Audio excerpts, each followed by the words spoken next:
श्रीमते रामचंद्राय नमः।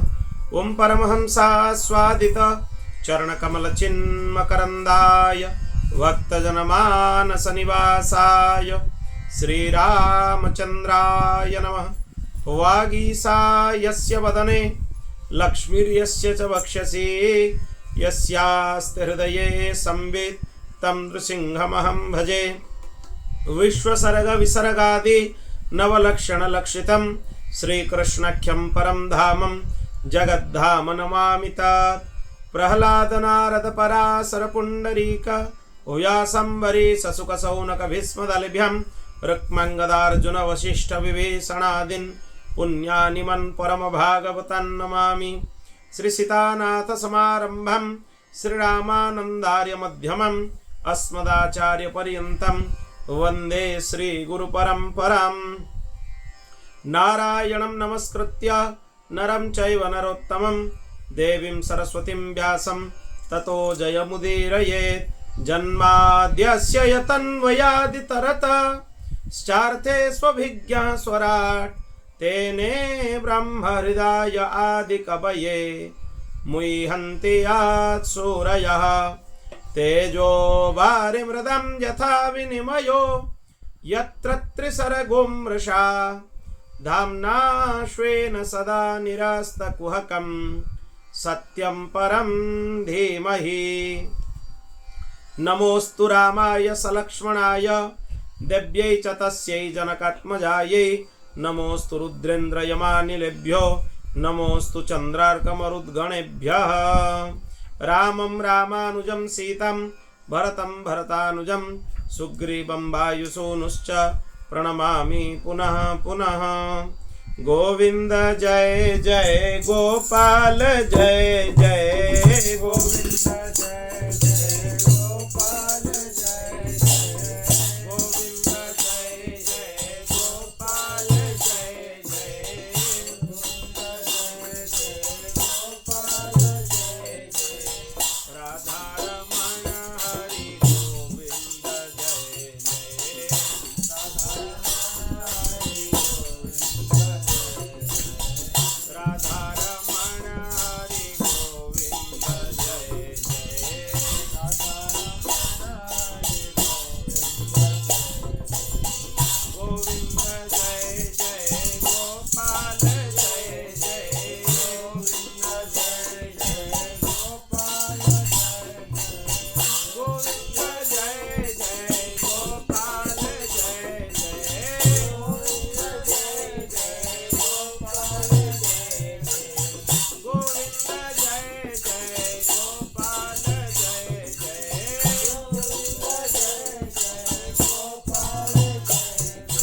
राधा रमण हरि गोविंद जय जय राधा रमण हरि गोविंद जय राधा रमण हरि गोविंद जय जय राधा हरि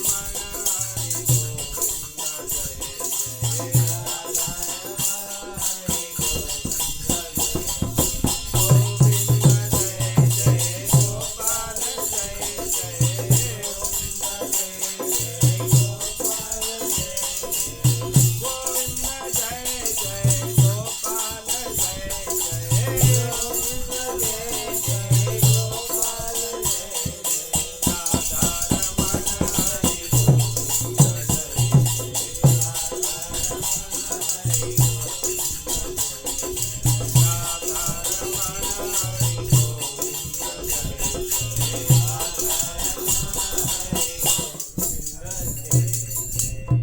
श्री अयोध्यानाथ भगवान की श्री राधा गोपीनाथ भगवान की श्री लक्ष्मी नारायण भगवान की श्री उमा महेश्वर भगवान की श्री पवन सुत हनुमान की श्री जगन्नाथ महाप्रभु की श्री बलभद्र महाप्रभु की श्री सुभद्रा माता की श्री चक्रराज सुदर्शन भगवान की श्री विमला माता की श्रीमद् जगत गुरु आद्य रामानंदाचार्य भगवान की चंद्रकला अवतार श्रीमद स्वामी श्री अग्रदेवाचार्य जी महाराज की श्रीमद स्वामी श्री मलुक देवाचार्य जी महाराज की जय। गोस्वामी तुलसीदास जी महाराज की जय। श्री पहाड़ी बाबा जी महाराज की जय। श्री भक्तमाली जी महाराज की जय। श्री सद्गुरुदेव भगवान की जय।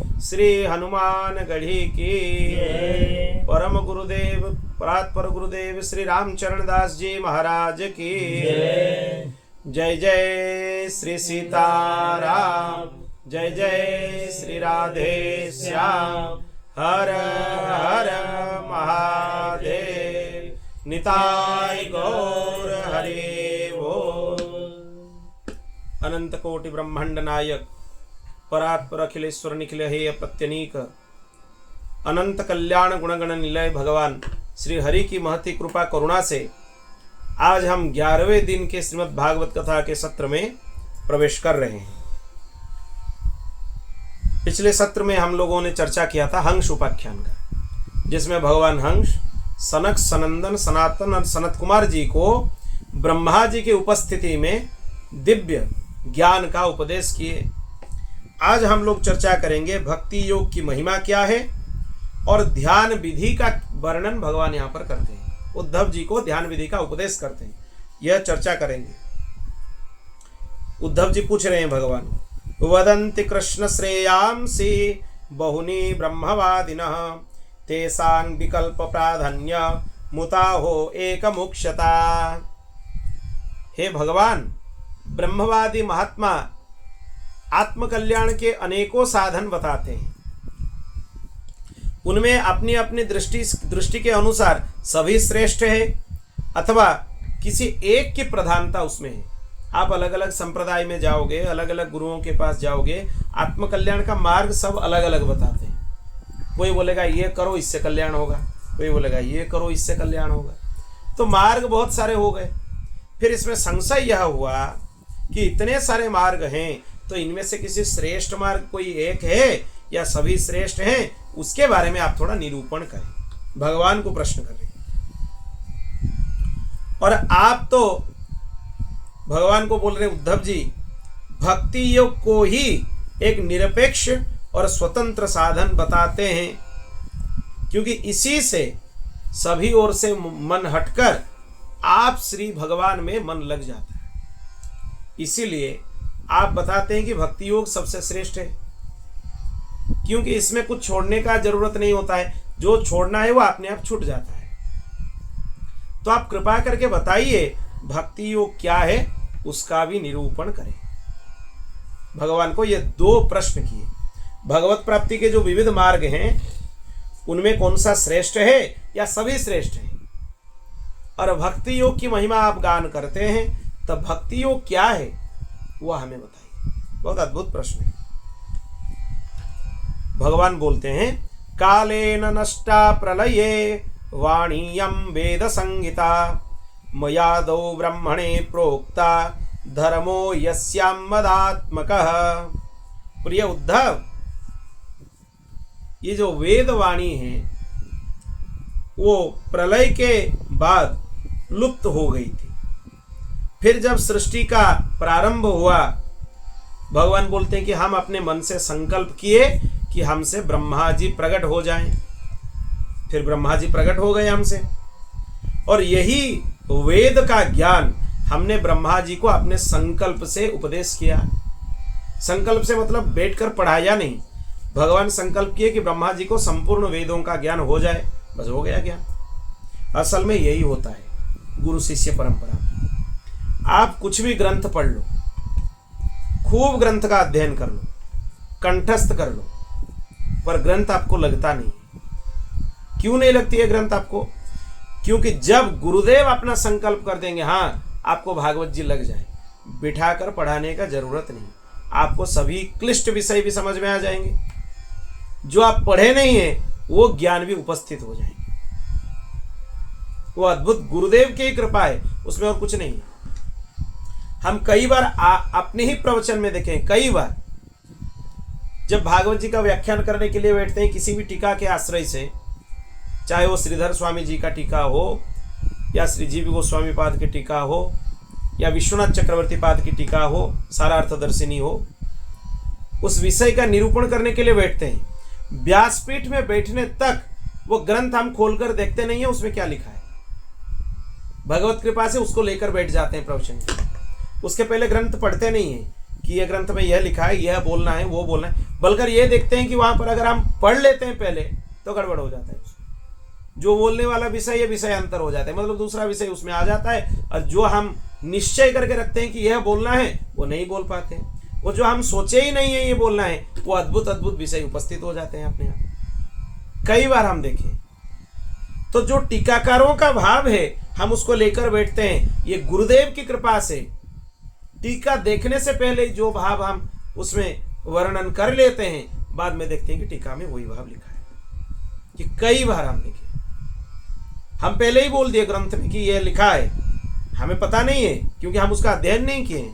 फिर कहां से आया हो, कैसे उपस्थित हुआ, वो हमारे गुरुदेव की कृपा है। गुरुदेव अगर बोल दें कि यह ग्रंथ आपको उपस्थित हो जाए तो ग्रंथ उपस्थित हो जाए, व्याकरण आपको उपस्थित हो जाए, व्याकरण उपस्थित हो जाए। इसीलिए पहले गुरुकुल की जो पढ़ाई की पद्धति थी उसमें यह था कि शिष्य गुरुदेव की खूब सेवा करते थे। जंगल में लकड़ी लाने के लिए जाते थे समिधा, गो सेवा करते थे, गौ माताओं को चराने के लिए लेकर जाते थे, चारा खिलाने के लिए। आप सोचे होंगे कि इतने बड़े बड़े राजकुमार पढ़ने के लिए आते थे गुरुजन के पास, गुरुजन के पास वो दिन भर सेवा करते रहते थे। फिर पढ़ते कब? कभी एकाध अवसर में गुरुजी बुला लेते थे, आओ ये विषय उपस्थित कर लो। अगर वो अपने प्रसन्नता से यह बोल दे कि यह विषय तुम्हें उपस्थित हो जाए तो विषय उपस्थित हो जाए, क्योंकि यह विषय मनमुखी विद्या नहीं है, यह गुरुमुखी विद्या है। विषय गुरुमुख होने से ही लगता है। मनमुखी विद्या तो मनमुखी है, कहीं भी कुछ भी पढ़ लो। पुस्तक तो बहुत सारे हैं, पुस्तक तो बहुत छपते हैं, कहीं भी कुछ भी पढ़ लो, पर वो आपका कल्याण नहीं कर सकती वो ज्ञान, क्योंकि वो किसी महापुरुष के द्वारा या गुरुदेव के द्वारा आपके लिए उपदेश नहीं किया। अब यह भी मत समझिए उद्धव जी प्रश्न कर रहे हैं, मतलब उद्धव जी यहाँ पे अनभिज्ञ हैं या उनको पता नहीं है, यह हमारी मूर्खता है। उद्धव जी परम भागवत हैं। भगवान यहां तक बोलते हैं कि उद्धव मेरे से इतना भी कम नहीं है। भागवत जी में ही बोले हैं, मैं जो हूं उद्धव जी वही है। और उद्धव जी के गुरुदेव कौन है? स्वयं देव गुरु बृहस्पति जी उद्धव जी के गुरु जी हैं। जो इंद्र को सहस्र वर्षों तक व्याकरण का अध्ययन कराए वही बृहस्पति जी, जो इंद्र के गुरु जी हैं, देवताओं के गुरु जी हैं, वही बृहस्पति जी उद्धव जी के गुरु जी हैं। जब बृहस्पति जी जैसे समर्थ गुरु के पास अध्ययन किया हो, उसके लिए हम ये सोचे कि वो अनभिज्ञ हैं, उसको कुछ पता नहीं है, ये हमारा अपराध है। फिर भी वो श्री कृष्ण को क्यों पूछते हैं? क्योंकि कृष्णम वंदे जगत गुरुम, श्री कृष्ण सबके गुरु जी हैं। अपने अपने गुरुदेव तो होते हैं, पर श्री कृष्ण जगत गुरु हैं। वो कोई चीज अपने श्री मुख से उपदेश कर दें, वो सबके लिए सुलभ हो जाएंगे। और उद्धव जी के मन में यह चिंता है कि हमें तो श्री कृष्ण प्राप्त हो गए, हमें तो गोपियों का प्रेम भी समझ में आ गया, क्योंकि श्री कृष्ण भेजे थे ब्रज में, जाओ गोपियों को समझाने के लिए जाओ। पर उल्टा हो गया, वो स्वयं गोपियों से समझकर आ गए कि प्रेम क्या है। उल्टा हो गया उसमें। तो वो उद्धव जी तो कृतार्थ हैं, कृतकृत्य हैं, पर वो इसीलिए श्री कृष्ण को यह प्रश्न करते हैं कि आगे जो कलिमल ग्रसित जीव होंगे उनको यह भगवत तत्व सरलता से कैसे उपलब्ध हो। दूसरे लोगों के लिए यह प्रश्न किया जाता है, अपने लिए नहीं। आप पूछोगे परीक्षित जी के लिए, परीक्षित जी सुखदेव जी को प्रश्न किए, सुखदेव जी वहां पे उदाहरण दिए द्वितीय स्कंद में कि आप उद्धार का क्या बात पूछते हो राजन। जो खट्वांग राजा थे, उनके मृत्यु के 2 घड़ी पहले उनको पता चला कि उनके मृत्यु होने वाला है। सूर्यवंशी राजा थे खट्वांग। 2 घड़ी मतलब 1 घड़ी 24 मिनट, 2 घड़ी मतलब 48 मिनट। उनके मृत्यु के 48 मिनट पहले उनको पता चला कि हमारे मृत्यु होने वाला है। फिर उनका उद्धार कैसे हुआ? उतने ही समय में वो भगवान नाम का आश्रय ले लिए, कुछ नहीं करना है, सभी विषयों का तुरंत त्याग कर दिए और तुरंत भगवान के श्री चरण में आकर उनके शरणागत हो गए और भगवान नाम का आश्रय ले लिए। राजन मात्र 2 घड़ी में खट्वांग राजा का उद्धार हो गया, मात्र 2 घड़ी। तो उद्धार के लिए ये लोग अपना उद्धार के लिए प्रश्न नहीं करते हैं, उनका उद्धार तो होने वाला है। ये परीक्षित जी भी प्रथम स्कंद में स्पष्ट कर दिए हैं कि मेरे उद्धार में भी कोई संशय नहीं है। क्यों नहीं है? वो ऋषियों को बोल रहे हैं कि मैं गंगा जी के तट पर बैठा हूं, गंगा जी के योजना तो दूर तक कीट पतंग का भी मृत्यु होता है वहां पर, तो उनको भगवत धाम प्राप्त होता है, उनका कल्याण हो जाता है। क्यों? गंगा जी ब्रह्मद्रवा है, साक्षात पिघला हुआ ब्रह्म है गंगा जी। परीक्षित राजा बोलते हैं कि हम गंगा जी के तट पर बैठे हैं, इसलिए हमारे कल्याण में कोई संदेह नहीं है। दूसरा कारण है, हम भक्तों के कुल में उत्पन्न हुए। जो भगवत भक्त होते हैं उनके 21 पीढ़ियों का कल्याण हो जाता है।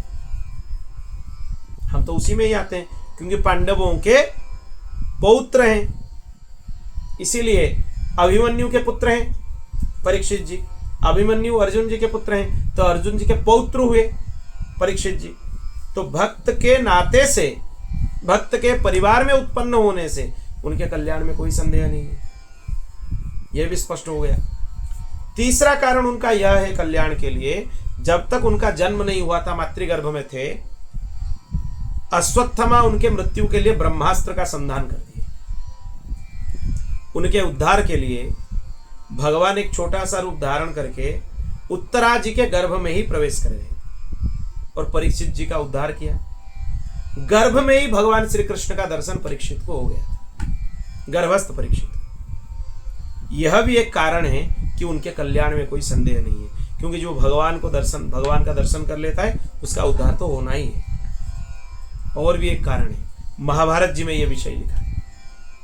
परीक्षित जी जब जन्म लिए, ब्रह्मास्त्र के प्रभाव से वो मृत बालक उत्पन्न हुए थे, मृत पुत्र, उनका मृत्यु हो गया। उत्तरा जी प्रसूति गृह में ही चिल्लाने लगी, भगवान हे श्री कृष्ण, हमारे मृत पुत्र को जीवित कर दो। कोई सभ्य पुरुष कभी भी प्रसव जो जिस ग्रह में किया जाता है उस ग्रह में प्रवेश नहीं करते हैं। भगवान श्री कृष्ण प्रवेश किए परीक्षित के उद्धार के लिए, और मृत परीक्षित को अपनी गोद में ले लिए। भगवान संकल्प किए कि अगर मेरा अर्जुन में निष्कपट प्रीति हो तो परीक्षित जीवित हो जाए। परीक्षित जी के शरीर में प्राण आ गए, वो जीवित हो गए, और तुरंत उनके आंख खोलने से सर्वप्रथम वो श्री कृष्ण का ही दर्शन किए। गर्भ में ही श्री कृष्ण का दर्शन किए, गर्भ से बाहर आने के बाद भी श्री कृष्ण का ही दर्शन किए। तो उनके कल्याण में कोई संदेह नहीं है, कोई संदेह नहीं। फिर वो बोलते हैं कि इतने ये सब चीज होने के बाद भी हम भगवान श्री हरि का आश्रय लिए, तो हमारा कल्याण में कोई संदेह नहीं है। पर आप जितने भी ऋषि मुनि हैं, गायथ विष्णु गाथा, हमें भगवान की कथा सुनाइए, क्योंकि जीवन के अंतिम पल में हम भगवत कथा सुनना चाहते हैं। वो कल्याण के लिए नहीं, हमारा कल्याण तो हो ही गया है, हम कैसे भी मरे हमारा कल्याण होगा, उसमें कोई संदेह नहीं है। पर अंतिम क्षण का समय हम बर्बाद नहीं करना चाहते, हम श्री कृष्ण की कथा सुनना चाहते हैं। आप कथा सुनाइए। उसके बाद भगवान श्री कृष्ण ही सुखदेव जी के रूप में वहां आ गए। भागवत जी प्रमाण है, तत्रो भवत भगवान व्यासपुत्र, तत्र भगवान श्री कृष्ण नंदनंदन व्यासपुत्र अभवत। भगवान श्री कृष्ण ही व्यासपुत्र सुखदेव जी बनकर आ गए। सुखदेव जी दूसरा कोई नहीं है, सुखदेव जी स्वयं नंदनंदन श्री कृष्ण ही है।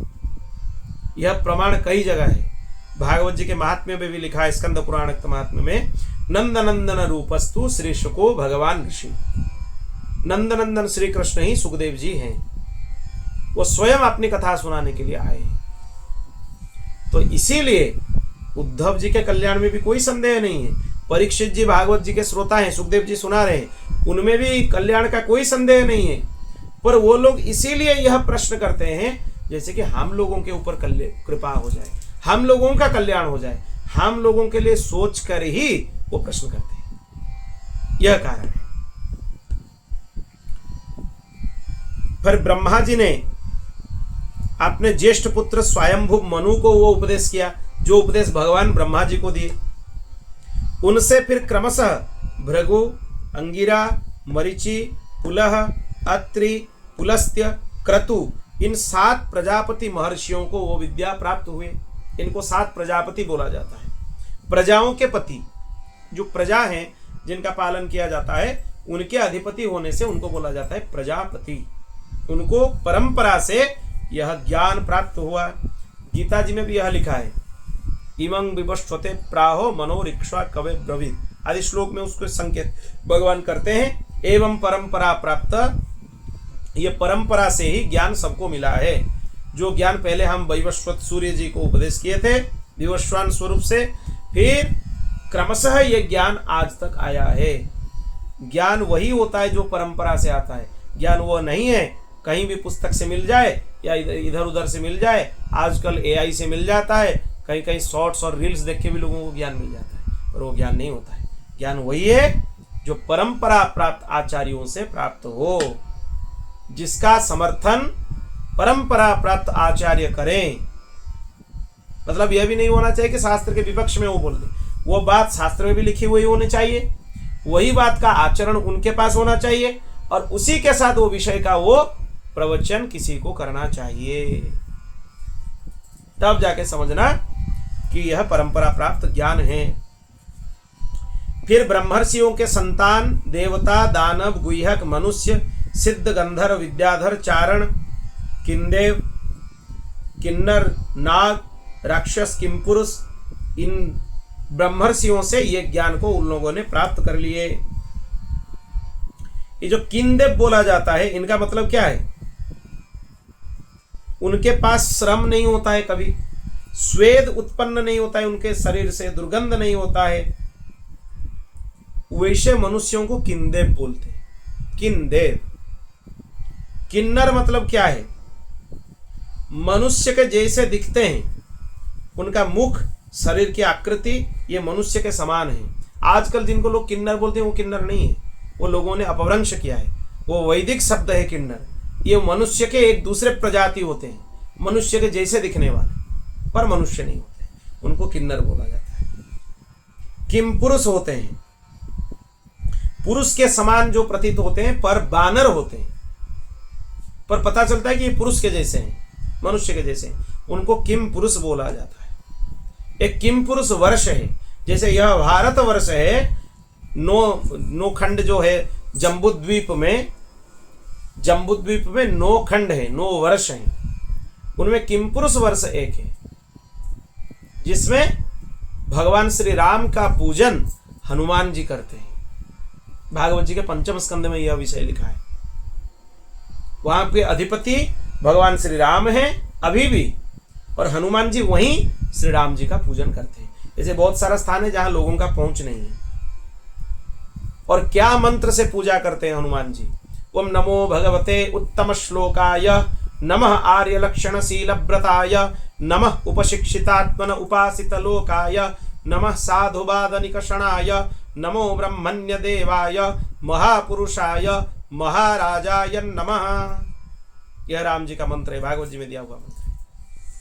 फिर हनुमान जी स्तुति करते हैं, मर्त्यावतारो स्वेह मर्त्य शिक्षणम। आप लोगों को सिखाने के लिए राम रूप में अवतार लिए हैं।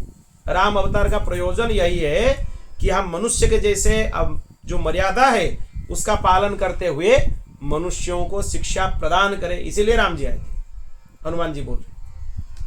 हरिवर्ष में एक स्थान है हरिवर्ष, वहां भगवान नरसिंह हैं, उनका पूजन प्रहलाद जी करते हैं, अब भी करते हैं। प्रहलाद जी क्या स्तुति करते हैं? मंत्र पाठ करते हैं, ओम नमो भगवते नरसिंहाय, नमस्ते जस्ते जसे आविराविर्भव, वज्रनख वज्रदंष्ट्र कर्माशयन रंधे रंधे तमग्रसग्रस ओम स्वाहा, अभयम अभयमात्मनि भूयिष्ठा ओम क्षौम।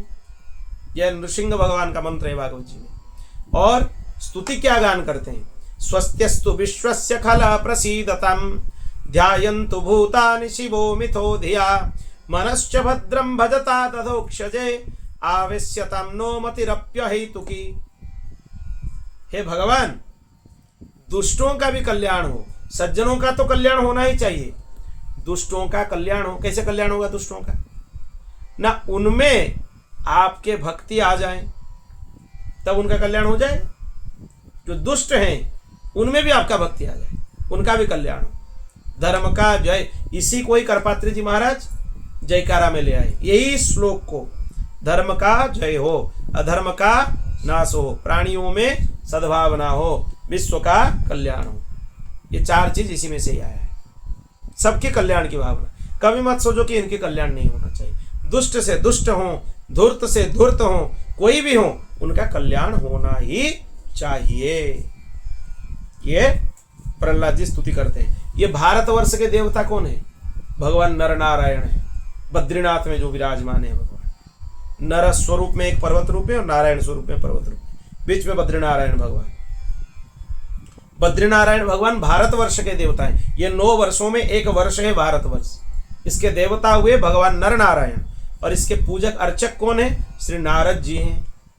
नारद जी नित्य उनका पूजन करते हैं, विलक्षण रूप से, अलक्षित रूप से उनका पूजन करते हैं। यहाँ तक कि 6 महीना तक तो लोग जाते हैं, 6 महीना बंद हो जाता है वहाँ, वो बंद समय में भी वहाँ आकर पूजन करते हैं नारद जी। तो इसीलिए इन लोगों ने सब ब्रह्मर्षियों से ज्ञान प्राप्त किए। सभी व्यक्तियों का स्वभाव इसीलिए अलग अलग है क्योंकि उनकी वासनाएं सत्व, रज और तमोगुण के कारण भिन्न भिन्न है। गुण अलग अलग हैं, इसी हिसाब से उनकी वासना भी अलग अलग हैं, उनकी वृत्तियां भी अलग अलग हैं, उनकी बुद्धि भी अलग अलग हैं।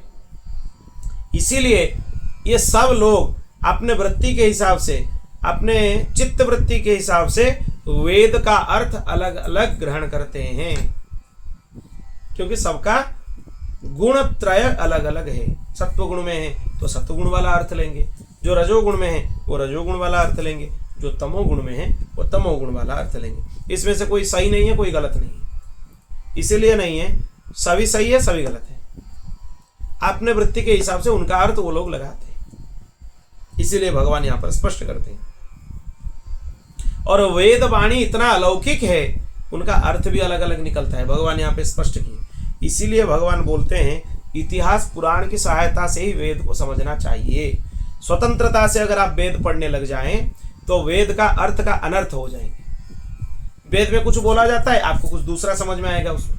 इसीलिए इतिहास पुराण के आश्रय से, इतिहास 2 ग्रंथ हैं, एक श्रीमद् आदि काव्य वाल्मीकि रामायण, दूसरा है श्री महाभारत। ये 2 इतिहास हैं। और पुराणों में अष्टादश पुराण, उपपुराण हैं, 36 हो गए वो। उनका आश्रय से ही वेद का अर्थ को समझना चाहिए। अपने आप से समझने से ऊटपटांग अर्थ समझ में आएंगे। इसी प्रकार बुद्धि की भिन्नता आ गए और कुछ कुछ जगह वेद विरुद्ध पाखंड मतावलंबी भी हो गए। प्रिय उद्धव, सभी की बुद्धि मेरी ही माया से मोहित हो रही है, सभी की बुद्धि। इसी से अपने अपने कर्म, संस्कार और रुचि के अनुसार आत्मकल्याण के साधन भी एक नहीं है, अनेक हैं। सबका मत अलग अलग है। क्यों? क्योंकि सबकी वृत्ति गुणत्रय अलग अलग है और सबकी बुद्धि मेरी माया से मोहित है, आकृष्ट है माया के द्वारा। भगवान के माया से कोई रहित नहीं है। भगवान की माया भी विलक्षण है और सभी लोग भगवान के माया के प्रभाव से उनका चित्त आच्छादित है। और ये माया भी साधारण नहीं है, स्वयं जगदम्बा परम्बा भगवती ही माया है। इसीलिए उनसे समझोगे कि हम उनको परास्त कर देंगे तो वो असंभव है। हाँ, हो सकता है कि एक साधन हम बताए थे, कभी भागवत जी में थे, उद्धव जी बोले थे कि आपके उच्चिष्ट प्रसाद, आपके पुष्पमाला, आपके सब कुछ जो ग्रहण करते हैं चंदन आदि, उसको अगर हम ग्रहण करेंगे तो माया के ऊपर हम विजय प्राप्त करेंगे। वो है एक साधन। भगवान के प्रसाद ग्रहण करोगे तो हो सकता है। पूर्व मीमांसक धर्म को, साहित्याचार्य यश को, काम शास्त्री काम को, योगवेत्ता सत्य और समदम आदि को, समदम नियम जितने हैं, दंड नीतिकार ऐश्वर्य को, त्यागी महापुरुष त्याग को और लोकायतिक भोग को ही मनुष्य जीवन का स्वार्थ परम लाभ बताते हैं। यह अलग अलग हो गया सबका मत। कर्मयोगी लोग यज्ञ, तप, दान, व्रत, यम, नियम, इनको पुरुषार्थ बताते हैं। परंतु ये सभी कर्म हैं, इनके फल स्वरूप जो लोक मिलता है वो उत्पत्ति और नाश वाला है। मतलब कर्म योग के फल स्वरूप आपको जो कुछ मिलेगा वो अविनाशी नहीं है। भगवान स्पष्ट कर दिए यहाँ सब विनाशी है। आपको स्वर्ग आदि लोक मिल सकते हैं पर स्वर्ग का भी विनाश है और आपके पुण्य क्षीण होने से आप वहां से निकाले जाएंगे। तेतम भुक्त्वा स्वर्गलोकम विशालम क्षीणे पुण्य मर्त्य लोकम विशंति। पुण्य क्षीण होने से धक्का मार के निकाल देंगे आप वहां से। तब तक ही रह सकते हैं जब तक आपका पुण्य है। इसीलिए इनके फल उत्पत्ति और नाश वाले हैं। कर्मों का फल समाप्ति हो जाने पर उनसे दुख ही मिलता है और सच पूछो तो उनकी अंतिम गति घोर अज्ञान है। भगवान स्वयं बोले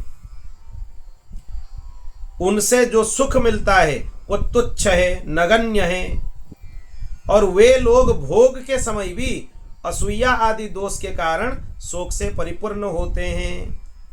इसीलिए इन विभिन्न साधनों के फेर में नहीं पड़ना चाहिए। सामने आ रहा है काम करो, पर यही अल्टीमेट है, यही परम लक्ष्य है, चरम लक्ष्य है, ऐसे समझना नहीं चाहिए। ये गलती है। फिर जो सब ओर से निरपेक्ष बेपरवाह हो गया, किसी भी कर्म या फल आदि की आवश्यकता नहीं रखता है, अपने अंतःकरण को सब प्रकार से मुझे ही समर्पित कर चुका है, मतलब भगवान को समर्पित कर चुका है, परमानंद स्वरूप में उसकी आत्मा के रूप में स्फुरित होने लगता हूं। आत्मा तो भगवान ही है सबके, पर स्फुरित नहीं होते हैं। जब तक भगवान के पास पूर्ण समर्पण ना करो तब तक आपके आत्मज्ञान केवल वाणी में ही है। जब पूर्ण शरणागति आ जाएंगे आपके आचरण में भी वो आ जाएंगे, ब्रह्म ज्ञान प्रस्फुटित होने लगेंगे। इससे वो जिस सुख का अनुभव करता है वह विषय लोलुप प्राणियों को किसी प्रकार मिल नहीं सकता। किसमें? भगवत शरणागति में। जो सुख है, जो संसार के विषयों में फंसे हुए हैं वो समझते हैं हमें सुख मिल रहा है, उनका सुख तुच्छ है और उनके सुख से कई गुना ज्यादा है भगवत प्राप्ति का सुख, भगवत शरणागति का सुख। यह समझना चाहिए। जो सब प्रकार से संग्रह परिग्रह से रहित हैं, अकिंचन हैं, अपने इंद्रियों पर विजय प्राप्त कर लिए हैं, समदर्शी हैं, शांत हैं, भगवत प्राप्ति से ही भगवत सानिध्य का अनुभव करते हैं, हर वक्त सभी समय संतुष्ट रहते हैं। जो कुछ मिलता है उसमें वो संतुष्ट है। उसके लिए आकाश का एक एक कोना आनंद से भरा हुआ है, मतलब वो ही आनंद स्वरूप हो गया। जब तक आपके पास संतुष्टि नहीं है, जो कुछ भी आपके पास है आप संतुष्ट नहीं है उससे, असंतुष्टि है, तो कोई लाभ नहीं है आपका। फिर ब्रह्म ज्ञान का कोई लाभ नहीं है। वो ब्रह्म ज्ञान केवल वाणी में है, वो आचरण में नहीं आ सकता है। आया नहीं है अभी तक, आता तो संतुष्टि आ जाती। आज कुछ नहीं है फिर भी संतुष्ट है, आज सब कुछ है फिर भी संतुष्ट है। इसीलिए न पारमेष्ट्यम न महेंद्रधिष्ण्यम न सार्वभौम्यम न रसाधिपत्यम न योग सिद्धिर पुनर्भवम वा मयर्पितात्मेच्छति यद मद्विनान्यत्। ये समान श्लोक वृत्रासुर चतुश्लोकी में मिलता है। थोड़ा एक दो लाइन उसमें अंतर है, बाकी लगभग ये श्लोक समान ही है। यही श्लोक नागपत्नियां जब भगवान श्री कृष्ण को स्तुति करते हैं, कालिया नाग के ऊपर भगवान नृत्य करते हैं, उसके बाद नागपत्नियां स्तुति करते हैं, यही श्लोक वहां पे भी लगभग इससे मिलता जुलता हुआ श्लोक वहीं पे भी भागवत जी में आता है, 10वें स्कंद में। भगवान क्या बोलते हैं? जिसने अपने को मुझे सौंप दिया वो मुझे छोड़कर ना तो ब्रह्मा का पद चाहता है ना देवराज इंद्र का पद चाहता है। उसके मन में ना तो सार्वभौम सम्राट बनने की इच्छा होती है और ना वह स्वर्ग से भी अच्छा या रसातल के स्वामी होना चाहता है। मतलब भगवान के अलावा कुछ नहीं चाहिए। जो भगवत समर्पित हो गया उसके लिए पद पदवी ये कुछ नहीं चाहिए। अगर वो सब भावना आपके मन में है, यह मिल जाए वो मिल जाए वो मिल जाए, फिर समझ लेना आप भगवान के पास शरणागत हुए ही नहीं है, क्योंकि आपको सब कुछ चाहिए। अपने आप आपके प्रारब्ध के अनुसार मिल रहा है तो वो अलग चीज है, उसमें दोष नहीं है। जबरदस्ती मिलेगा, आपके प्रारब्ध में होगा तो जबरदस्ती मिलेगा, आप ना चाहते हुए भी मिलेगा। वो आपको राज्य पद मिलना है, आप राजा बनने वाले हैं, बनेंगे। पर अगर आपके मन में चाहिए कि हम राजा बने, तो फिर आप शरणागत नहीं हैं। जो शरणागत भक्त है उसको ब्रह्मा जी का पद भी तुच्छ है, उसके वो नहीं चाहता है, क्योंकि ब्रह्मलोक को भी पार करके भगवत धाम को जाता है। ब्रह्मा जी उसकी अगवानी करने के लिए नीचे आते हैं। जब ब्रह्मलोक से वो जीव गुजरता है, ब्रह्मा जी उसका आदर करने के लिए आते हैं। यमराज आते हैं उसका आरती उतारने के लिए, आदर करने के लिए, क्योंकि यमलोक को पार होके वो आगे जा रहा है भगवत धाम के लिए। ये कोई साधारण नहीं है। वो योग की बड़ी बड़ी सिद्धियां भी नहीं चाहता है, और मोक्ष तक की अभिलाषा उसके लिए नहीं चाहिए। वो नहीं चाहता है मोक्ष। ना उसको योग चाहिए, ना उसको मोक्ष चाहिए, ना उसको सिद्धि चाहिए, उसको कुछ नहीं चाहिए। उद्धव, मुझे तुम्हारे जैसे प्रेमी भक्त जितने प्रियतम हैं उतने प्रिय मेरे पुत्र ब्रह्मा, आत्मा शंकर, सगे भाई बलराम जी, स्वयं अर्धांगिनी लक्ष्मी जी और मेरा अपना आत्मा भी नहीं है। ये तो भगवान बहुत बड़ी बात बोल दी है। तुम्हारे जैसे निष्किंचन भक्त जो अपना सब कुछ छोड़ के मेरे पास समर्पित हो जाता है, वो इन लोगों से भी मुझे ज्यादा प्रिय नहीं है। भले ही ब्रह्मा जी मेरे पुत्र हैं, मुझसे उत्पन्न हुए, शंकर जी मेरे आत्मा ही हैं, वो मुझसे अलग नहीं है, लक्ष्मी जी मेरी अर्धांगिनी है, दिन रात मेरी चरण संभावना करती रहती है, बलराम जी मेरे भाई हैं, और मेरे स्वयं की आत्मा भी मुझे उतना प्रिय नहीं है जितने हमारे भक्त जन प्रिय है। न तथा में प्रियतम आत्मयो निर्न शंकर, न च संकर्षणो न श्रीर नैवात्मा च यथा भवान। भगवान बोल दिए। फिर जो मेरे भक्त हैं उनका लक्षण क्या है? भगवान कितने दयालु हैं। देखो, भगवान सर्व समर्थ हैं, फिर भी वो भक्त के पीछे पीछे दौड़ते रहते हैं, भक्त के अनुगमन करते हैं। इतने शरणागत वत्सल हैं, भक्त को अपने से ऊपर स्थान देते हैं। वो बोलते हैं कि मैं भक्त का अधीन हूं, भक्त मेरे स्वामी हैं। भगवान बोलते हैं हम भगवत चरित्र श्रवण करते हैं। भगवान नित्य बैठकर भक्तों के चरित्र श्रवण करते हैं। वो श्री जी को बोलते हैं कि सुनाओ हमें भक्त चरित्र। श्री जी भक्तमाल पढ़ती है और सुनाती है उनको निकुंज में, निवृत्त निकुंज में, इधर उधर नहीं, जहां पर किसी का प्रवेश नहीं है, लीला के पात्रों का भी प्रवेश नहीं है। वहां भी श्री जी भक्तों के चरित्र सुनाती है और ठाकुर जी सुनते हैं। कभी कभी ठाकुर जी सुनाते हैं, श्री जी सुनती है। यहां तक भक्तमाल भाष्यकार परम गुरुदेव भगवान के जो 4 खंड में भक्तमाल हैं, वह ग्रंथ का प्रवेश भी चित्रकूट के निवृत्त निकुंज में है। वही ग्रंथ को पढ़कर जानकी जी राम जी को भक्तों के चरित्र सुनाती है, और कभी कभी राम जी जानकी जी को वही ग्रंथ के आश्रय से भक्तों के चरित्र सुनाते हैं। वो 4 खंड वाला भक्तमाल कोई साधारण ग्रंथ नहीं है। हम अप्रामाणिक बात बोलते नहीं है। जो गुरुजनों से सुने हैं या जो प्रामाणिक है वही बोलते हैं, यह प्रामाणिक है। तो इसीलिए भगवान को अपने भक्त ही सबसे ज्यादा प्रिय हैं। अभी भक्तों का लक्षण क्या है? निरपेक्षम मुनिम शांतम निर्वैरम समदर्शिनम अनुव्रजाम्यहम नित्यम पूयतेत्यंघ्रिरेणुभिः। जिस किसी की अपेक्षा नहीं, कोई चीज उनको नहीं चाहिए, जो जगत के चिंतन से सर्वथा उपरत होकर मेरे ही मनन चिंतन में तल्लीन रहते हैं। उनको कुछ नहीं चाहिए। भगवान प्रकट होकर पूछते हैं क्या चाहिए, बोलो वरदान क्या लेना है? वो बोलते हैं कि नहीं चाहिए, आपके वरदान आप आपके पास रखिए। भगवान को 2 टूक शब्दों में सुना देते हैं, कुछ नहीं चाहिए। हम लोभ के लिए आपके भजन नहीं कर रहे हैं कि आप कुछ हमें दें, इसके लिए हम भजन नहीं करते, वो तो स्वार्थ हो गया। फिर हमें यह चाहिए, आपका भजन कर रहे हैं, आप वरदान देंगे। हम स्वार्थ नहीं चाहते हैं। और आप समझते हो कि आपका प्रभाव देखकर आपके भक्त बने हैं, वो भी आप गलतफहमी में हैं। आप सर्वसमर्थ हैं, आप भगवान हैं, आप सब कुछ कर सकते हैं, यह देखकर हम आपके भक्त नहीं बने हैं। फिर क्या देखकर बने? आपका प्रभाव देखकर नहीं बने हैं, आपका स्वभाव देखकर बने हैं। क्या स्वभाव? क्योंकि आप भक्त वत्सल हैं, भक्तों के गुण दोष का विचार नहीं करते हैं।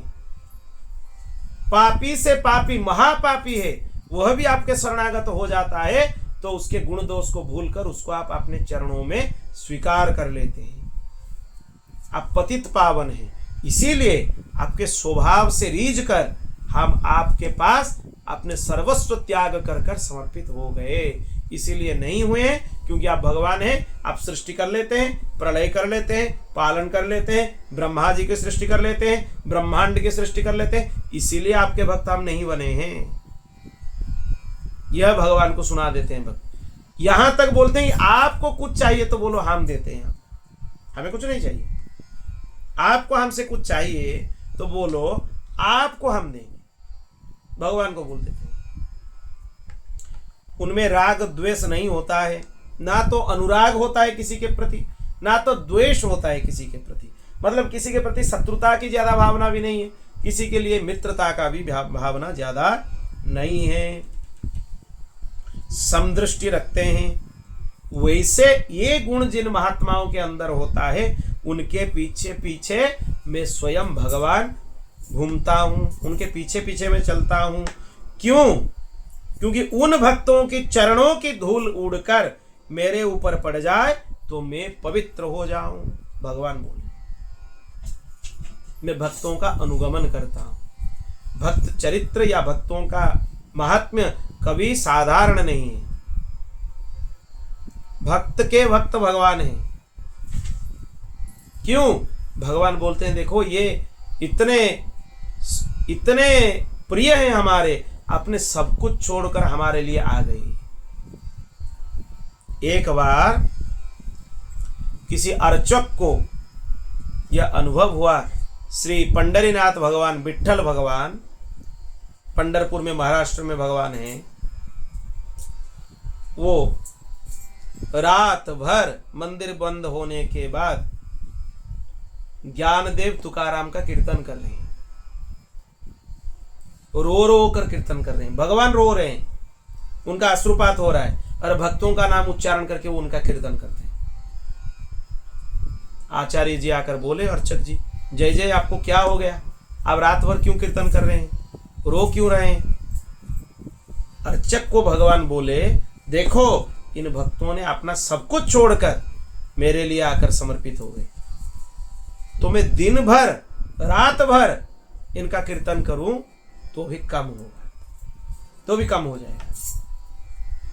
भगवान स्वयं रात भर अपने हाथ में करताल लेकर पंडरीनाथ भगवान ज्ञानदेव तुकाराम, ज्ञानदेव तुकाराम, ज्ञानदेव तुकाराम, ज्ञानदेव तुकाराम, ज्ञानदेव तुकाराम, ज्ञानदेव तुकाराम।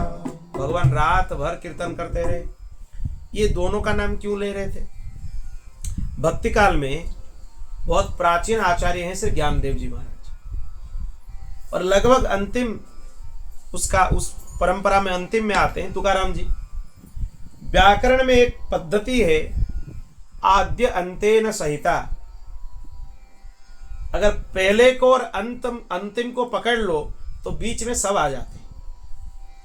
वर्ण की एक विधान है व्याकरण में, आप पहले वर्ण और अंतिम वर्ण को ले लो तो बीच में सब वर्ण आ जाते हैं। तो भगवान बोलते हैं ज्ञानदेव और तुकाराम का स्मरण करने से भक्ति काल के समस्त आचार्यों का नाम, भक्तों का नाम बीच में आ गया। तुम यह समझ लो कि हम सबका नाम ले लेकर कीर्तन कर रहे हैं, सबका नाम लेकर कीर्तन कर रहे हैं। ऐसे भक्त हैं ये लोग, भगवान इनका याद करते हैं। इनको भगवान का याद वो तो करते ही हैं, भक्त हैं, भगवान का याद करते हैं वो, पर उसमें भगवान विशेष रूप से इनका आदर करते हैं और इनको याद करते हैं। भक्तमाल जी में इसे हरिवल्लभ भक्तों के नाम लिखा हुआ है जिनका याद भगवान करते हैं। हरिवल्लभ सब प्रार्थों जिन चरण रेणु आशा धरी। किन किन का नाम है?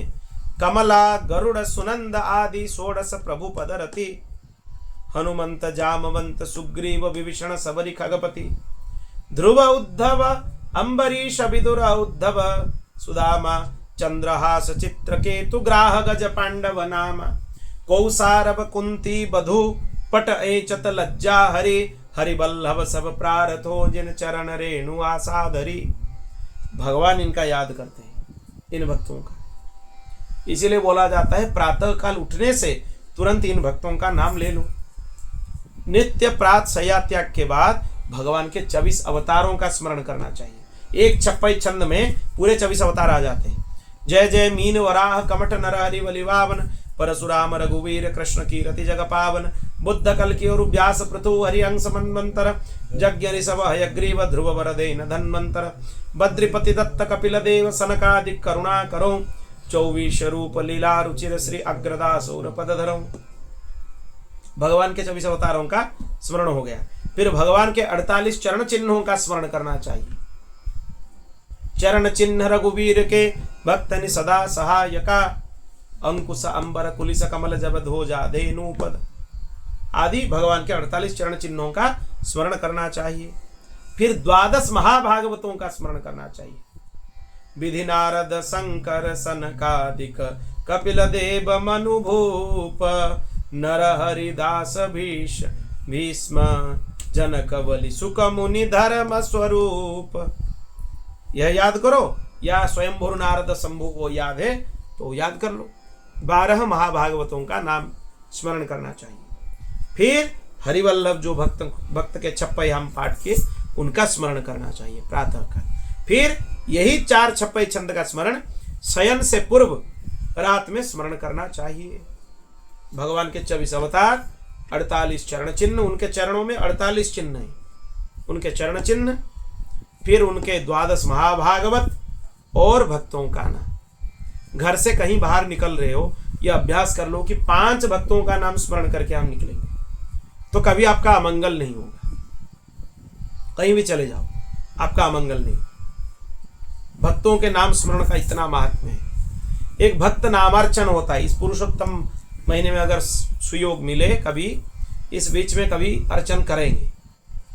सब भक्त नामावली एक है, भक्त नामावली के अनुसार उनके सहस्रनाम है, उसमें भक्तों के नाम से अर्चन होता है। लगभग सभी भक्तों का नाम आ जाता है। बोल भक्तवत्सल भगवान की जय।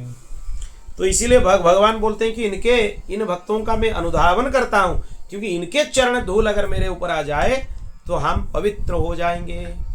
पूयतेत्यंघ्रि रेणु भी, उनके चरण धूल से पवित्र हो जाएंगे। इसीलिए रघुगण जी को उपदेश करते हैं जड़ भरत जी, बिना महत्पाद रजोभिषेक, जब तक महापुरुषों के चरण धूल के आश्रय नहीं लिए हो तब तक कल्याण होना असंभव है। मानव भगवान यहाँ पर बोल दिए कि मैं भगवान होकर भी भक्तों के चरण धूल का आश्रय लेता हूं, तो आप समझ लो आपको क्या करना चाहिए। आप अच्छे से समझ लो। जो सब प्रकार से संग्रह परिग्रह से रहित हैं, यहां तक कि शरीर में भी उनकी अहंता ममता नहीं है, जिनका चित्त मेरे प्रेम के रंग में रंग गया है, जो संसार की वासनाओं से शांत उपरत हो चुके हैं, अपनी महत्ता उदारता के कारण स्वभाव से ही समस्त प्राणियों के लिए दया है उनके मन में, कठोरता नहीं है, प्रेम का भाव रखते हैं, कामना जिनकी स्पर्श नहीं कर पाता, उन्हें मेरे जिस परमानंद स्वरूप का अनुभव होता है उसे दूसरा कोई नहीं जान सकता। जो निरपेक्ष है उसी को ही भगवान का परमानंद स्वरूप का ज्ञान होता है। निरपेक्ष मतलब कोई विषयों का अपेक्षा नहीं है, भोग की अपेक्षा नहीं है, संसार की अपेक्षा नहीं है, अपेक्षा है तो भगवान की है, वो निरपेक्ष है। उनके लिए भगवान अपने स्वरूप को बोध कराते हैं उनको। मेरा जो भक्त अभी जितेंद्रिय नहीं हो सकता और संसार के विषय बार बार उसे बाधा पहुंचाते हैं, अपने ओर खींच लिया है, वो क्षण क्षण में बढ़ने वाली मेरी प्रगल्भ भक्ति के प्रभाव से प्रायः विषयों से पराजित नहीं होता है। जो अब तक संसार में है मेरा भक्ति करना चाहता है पर बार बार विषय उसे परास्त करते हैं। प्रगल्भ भक्ति मतलब सरलता से भगवान नाम का आश्रय ले लो, नित्य निरंतर भगवान नाम जाप करो। भक्ति के जो लक्षण तुम में होना चाहिए वो प्रयास करके भी नहीं आ सकता है। आप सोचोगे हम ये बन जाएंगे, वो बन जाएंगे, लोकोत्तर महापुरुष बन जाएंगे, वो उतना सरल नहीं है बनना, किसी के लिए भी सरल नहीं है। पर अगर भगवान के पास अपना सब कुछ आप समर्पण कर दिए हो और केवल भगवान नाम का आश्रय ले लेते हो, उसी में ही भक्ति के समस्त लक्षण आपके अंदर प्रकट हो जाएंगे। ये भगवान का सबसे महत्वपूर्ण उपदेश है। यहां पर जैसे ही आप विश्वास करें चाहे ना करें, अग्नि का स्पर्श करने से आग आपको जला देती है, जलाता है कि नहीं? आपके चाहे विश्वास हो चाहे विश्वास ना हो, भगवान नाम ठीक वैसा ही है। चाहे आपके मन में विश्वास हो चाहे विश्वास ना हो, आप भगवान नाम का आश्रय लेते हैं तो ये पाप जलकर भस्म हो जाते हैं। ये निश्चय है। उद्धव, योग साधन ज्ञान विज्ञान धर्मानुष्ठान जप पाठ तप त्याग मुझे प्राप्त कराने में उतना समर्थ नहीं है जितने दिनों दिन बढ़ने वाली अनन्य प्रेममयी भक्ति है। भक्ति सरलता से भगवान को प्राप्त करा सकती है। क्योंकि उद्धव जी प्रश्न किए थे कि भक्ति का वर्णन कीजिए, भक्ति कैसे होना चाहिए, उसके बारे में बताइए। तो भगवान बता रहे, मैं संतों के प्रियतम आत्मा हूं, मैं अनन्य श्रद्धा और अनन्य भक्ति से ही पकड़ में आता हूं। श्रद्धा क्या है? शास्त्रेषु गुरुवाक्येषु विश्वास इति श्रद्धा। शास्त्र में और गुरुवाक्य में आपका विश्वास हो वही श्रद्धा है। तो इसीलिए श्रद्धा और अनन्य भक्ति से ही भगवान पकड़ में आते हैं। मुझे प्राप्त करने का यह एक ही उपाय है। भगवान बोलते दूसरा उपाय ही नहीं। आप श्रद्धा रखो, शास्त्र में और गुरुवाक्य में विश्वास रखो और अनन्य भक्ति में मेरा भजन करने लगो, इसी से ही मैं प्राप्त हो जाऊंगा। मेरी अनन्य भक्ति उन लोगों को भी पवित्र कर देती है जो चांडाल कुल में भी उत्पन्न हुए हों, वो भी पवित्र बन जाते हैं। सोपाकानपि संभवात, उनको भी वहां पर निम्न नहीं माना जाता है। वो भी अगर हरिभक्ति संपन्न है उनको भी बड़े बड़े महापुरुष प्रणाम करते हैं, क्योंकि वो हरिभक्ति परायण है। इसीलिए तो भगवान को बोलते हैं अपने माँ देवहूति माता, अहो वतो सुपचोतो गरीयान जज्जुहाग्रे वर्तते नाम तुभ्यम। वो भी पवित्र है अगर सच में वो भगवत भक्ति के आश्रय ले लें। इसके विपरीत जो मेरी भक्ति से वंचित हैं उनके चित्त को सत्य और दया से युक्त, धर्म और तपस्या से युक्त विद्या भी भली भांति पवित्र नहीं कर सकते। किसी भी विद्या का आप आश्रय ले लो, आप उससे पवित्र नहीं हो सकते अगर आप इससे विपरीत हैं। किससे विपरीत हैं? भगवान के प्रति अनन्य नहीं है और आपके मन में श्रद्धा नहीं है, तो किसी भी साधन का आप आश्रय ले लो, किसी भी विद्या का आप आश्रय ले लो, उससे आप पवित्र नहीं हो सकते। आप पवित्र दो चीज से ही हो सकते हो, श्रद्धा और भगवान के प्रति अनन्यता। अनन्यता का मतलब क्या है? भगवान के अलावा हमें और कुछ नहीं चाहिए। दूसरे देवी देवता का आश्रय क्यों लेते हैं जीव? क्योंकि उनको भोग चाहिए। किसी ने उनको बता दिया इनकी पूजा करो इससे ये मिलेगी, इनकी पूजा करो इससे ये मिलेगी, इसलिए दूसरे देवी देवताओं का आश्रय लोग ले लेते हैं। वो अनन्यता नहीं है। किसी का आश्रय नहीं लेना है, भगवान का ही आश्रय लेना है। भगवान के अलावा किसी के पास हमें आश्रय के लिए जाना ही नहीं है। हाँ, इसलिए जाएंगे क्योंकि वह हमारे भगवान के सगे संबंधी हैं, इस भाव से जाएंगे। किसी भी देवी देवता का पूजन करेंगे इस भाव से करेंगे क्योंकि ये हमारे भगवान के सगे संबंधी हैं। इस भाव से नहीं करेंगे कि ये पूजा करने से ये मिलेगा, ये पूजा करने से यह होगा। मोक्ष तक का भी कोई दे दे वहां पे दान, तो भी वो वहां पे हम नहीं जाएंगे। आपकी मोक्ष, आपकी कृपा, आपको बलिहार हमें नहीं चाहिए, तब जाके अनन्यता आएगी। कुछ भी कर लो, कोई भी पूजा पाठ कर लो, अगर अनन्य हो तो आपके चित्त के ऊपर उसका दुष्परिणाम नहीं आएगा। अगर अनन्य नहीं हो, थोड़े बहुत में भी आप विचलित हो जाओगे, इधर हो जाओगे, कभी उधर हो जाओगे, और अच्छे से अनन्यता आपको पता नहीं है तो देवी देवताओं की निंदा करने भी लगोगे। ये भी होता है। आप निंदा करोगे, उस मंदिर में मत जाओ, इस मंदिर में मत जाओ। अरे कहीं भी जाओ, वो भगवान का ही स्वरूप है। आश्रय तो हम भगवान के ही लिए हैं, एक ही भगवान के आश्रय, दूसरा कोई आश्रय नहीं है। आश्रय एक ही है। बाकी कहीं कुछ करना हो वो कर लेंगे क्योंकि वो आपके सगे संबंधी है। भगवती का पूजन कर लेंगे क्योंकि भगवती आपके बहन है। शिव जी का पूजन कर लेंगे क्योंकि आपके बहन ही है। और वैसे भी आपके आत्मा है शंकर जी, आपसे भिन्न नहीं है। हरि हर दोनों भिन्न नहीं है। शिवस्य हृदय विष्णु, विष्णुश्च हृदय शिवम, इसलिए आप दोनों में भिन्नता नहीं है। ये भाव से तो कर लेंगे सभी का पूजन, पर यह नहीं होना चाहिए कि ये भोग की प्राप्ति के लिए हम दूसरे देवी देवताओं का आश्रय लें। यहां तक कि मोक्ष की प्राप्ति के लिए भी हम किसी का आश्रय नहीं लेंगे। आपकी वरदान आपको मुबारक, हमें नहीं चाहिए। तो इसीलिए कथम बिना रोमहर्षम द्रवता चेतसा विना, बिना नंदाश्रुकलया शुद्धेत भक्ता विनाशय। क्या बोलते हैं देखो, जब तक सारा शरीर पुलकित नहीं होता है, चित्त पिघला कर गदगद नहीं होता है, आनंद के आंसू आंखों से छलकते नहीं हैं, अंतरंग बहिरंग भक्ति की बाढ़ में चित्त डूबने उतारने नहीं लगता, तब तक इसके चित्त शुद्ध होने की कोई संभावना नहीं है। ये चित्त शुद्धि के लक्षण है। ये स्वाभाविक होगा। आपके अंदर अगर शुद्ध भक्ति आ गया है, आपका सारा शरीर पुलकित हो जाएगा। आप एक अद्भुत आनंद का अनुभव करेंगे भगवान नाम लेते हुए। वो आनंद आप वाणियों में वर्णन नहीं कर सकते।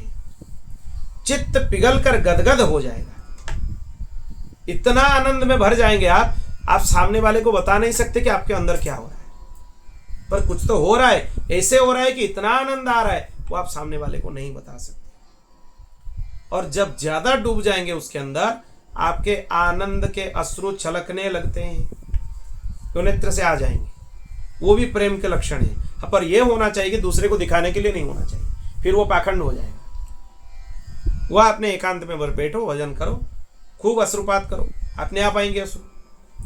एक एक नाम मुख में लेने से अश्रुपात होने लगेंगे। इतना द्रवीभूत हो जाएंगे, पिघल जाएगा हृदय आपका, पाषाण जैसा हृदय भी पिघल जाएगा। डोंगरे पूज्य डोंगरे जी महाराज अपने भागवत कथा में बताते थे, भागवत सुनने के बाद, भागवत जी के प्रवचन सुनने के बाद कोई जीव अगर भजन में नहीं लगता है, या तो श्रोता में दोष है या तो वक्ता में दोष है। बोलने वाले में दोष है, नहीं तो सुनने वाले में दोष है। भागवत जी में तो दोष नहीं हो सकता, क्योंकि ये साक्षात प्रत्यक्ष वांग्मयी मूर्ति, ये भगवान की वांग्मयी मूर्ति है। साक्षात श्री कृष्ण ही भागवत जी हैं, तो भागवत जी में तो दोष नहीं हो सकता है। या तो वक्ता महानुभाव में कोई दोष है, नहीं तो श्रोता में कोई दोष है। इतने ही बात किसी भक्त के एक दिन के सत्संग में उनके कान में इतना ही वाणी आ गया, फिर वो सोचने लगे, देखो हम भगवान नाम में नहीं लगे, वक्ता में तो दोष नहीं हो सकता है, क्योंकि डोंगरे जी परम संत हैं, उनमें क्या दोष हो। दोष तो हम में ही है, जिसलिए हम भगवत भजन में नहीं लगे भागवत जी सुनने के बाद। तब से वो इतने भजन में लग गए, कृतार्थ हो गए, कृतकृत्य हो गए, विलक्षण संत ही बन गए। वो समझ, वो वाणी का इतना प्रभाव हुआ। एक ही लाइन जीवन परिवर्तित कर देता है, एक एक लाइन, उसमें कोई प्रश्न नहीं है। बस जो हमें समझना था हम समझ गए कि भगवान नाम से बड़ा कुछ है ही नहीं, भगवान की भक्ति से बड़ा कुछ है ही नहीं, भगवत शरणागति से बड़ा कुछ है ही नहीं। फिर सब प्रश्न खत्म हो गए। प्रश्न ही कहाँ है?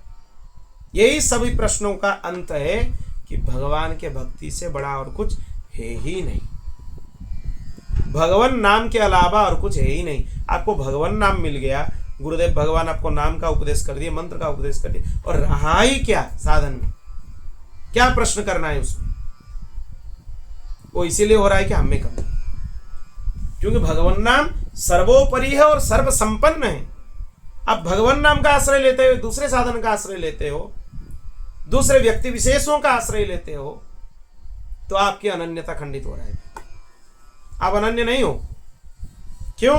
क्योंकि आपको भगवान नाम मिला। भगवान नाम सर्वोपरि है, इसका ज्ञान भागवत जी में मिला। फिर भी आप दूसरे साधनों में लगे हो, तो आप अपने समय बर्बाद करते हो और गुरुदेव की उपेक्षा करते हो, भागवत जी की उपेक्षा करते हो। ये आपके अपराध है। दूसरा कुछ है ही नहीं साधन। भगवान नाम के अलावा और कुछ साधन हो ही नहीं सकता। वो साधन भी है, साध्य भी है। आप कैसे जानोगे कि आप नाम जप कर रहे हो? ठीक से अगर ईमानदारी से नाम जप करोगे, आपके मन में लोभ आने लगेगा, ज्यादा नाम जप करेंगे, इतने में संतुष्ट नहीं हुआ। अगर आप संतुष्ट हो जाते हो कम करके, हाँ हो गया, हम तो इतना नाम कर लिए, 10,000 नाम कर लिए, 50,000 कर लिए, 1,00,000 कर लिए, 3.5 लाख कर दिए। लोग कर लेते हैं, एक दिन में 3.5 लाख तक भी नाम जप कर लेते हैं लोग। हरिदास जी करते थे, 3.5 लाख नाम नित्य जाप करते थे हरिदास ठाकुर जी। तो इसमें कोई बड़ी बात नहीं है, वो तो कर लोगे। पर अगर वो अहंकार हो जाए कि हम कर रहे हैं, फिर फंसोगे। एक भी नाम लेने का सामर्थ्य हम में नहीं है, ये समझ। एक हरिनाम लेने का सामर्थ्य हमारे अंदर नहीं है। एक भी भगवान नाम अगर आपके मुख में आ रहा है, वो हरिगुरु संतों की कृपा से आ रहा है, ना कि अपने पुरुषार्थ से आ रहा है। कर लो पुरुषार्थ से, कभी करके देख के नहीं कर पाओगे नाम। एक एक नाम भी हमारे मुख पर आ रहा है, वो हरिगुरु संतों की कृपा है। आपने पुरुषार्थ से नहीं, आपने साधन के बल से नहीं, आपने चेष्टाओं से नहीं, आपने पुण्यों से भी नहीं, केवल हरिगुरु संतों की कृपा है। उसमें अहंकार नहीं मानना है कि हम इतना नाम जप कर रहे हैं, इतना नाम जप कर रहे हैं, हम नाम जापक हैं, श्रेष्ठ नाम जापक है। ये सोचना छोड़। जो बन रहा है, थोड़ा बहुत भजन बन रहा है, वो हरिगुरु संतों की कृपा से ही बन रहा है। वो भी अगर नहीं चाहेंगे, हमारा दुष्ट प्रवृत्ति उसमें लगेगा, वो भी बंद हो जाएगा उसमें। इसलिए अहंकार मत करो।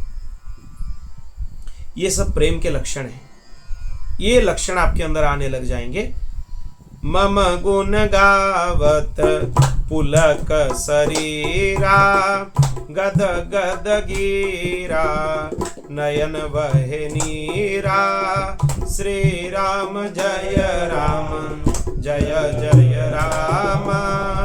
श्री राम जय राम, जय जय राम। यह भक्ति योग है।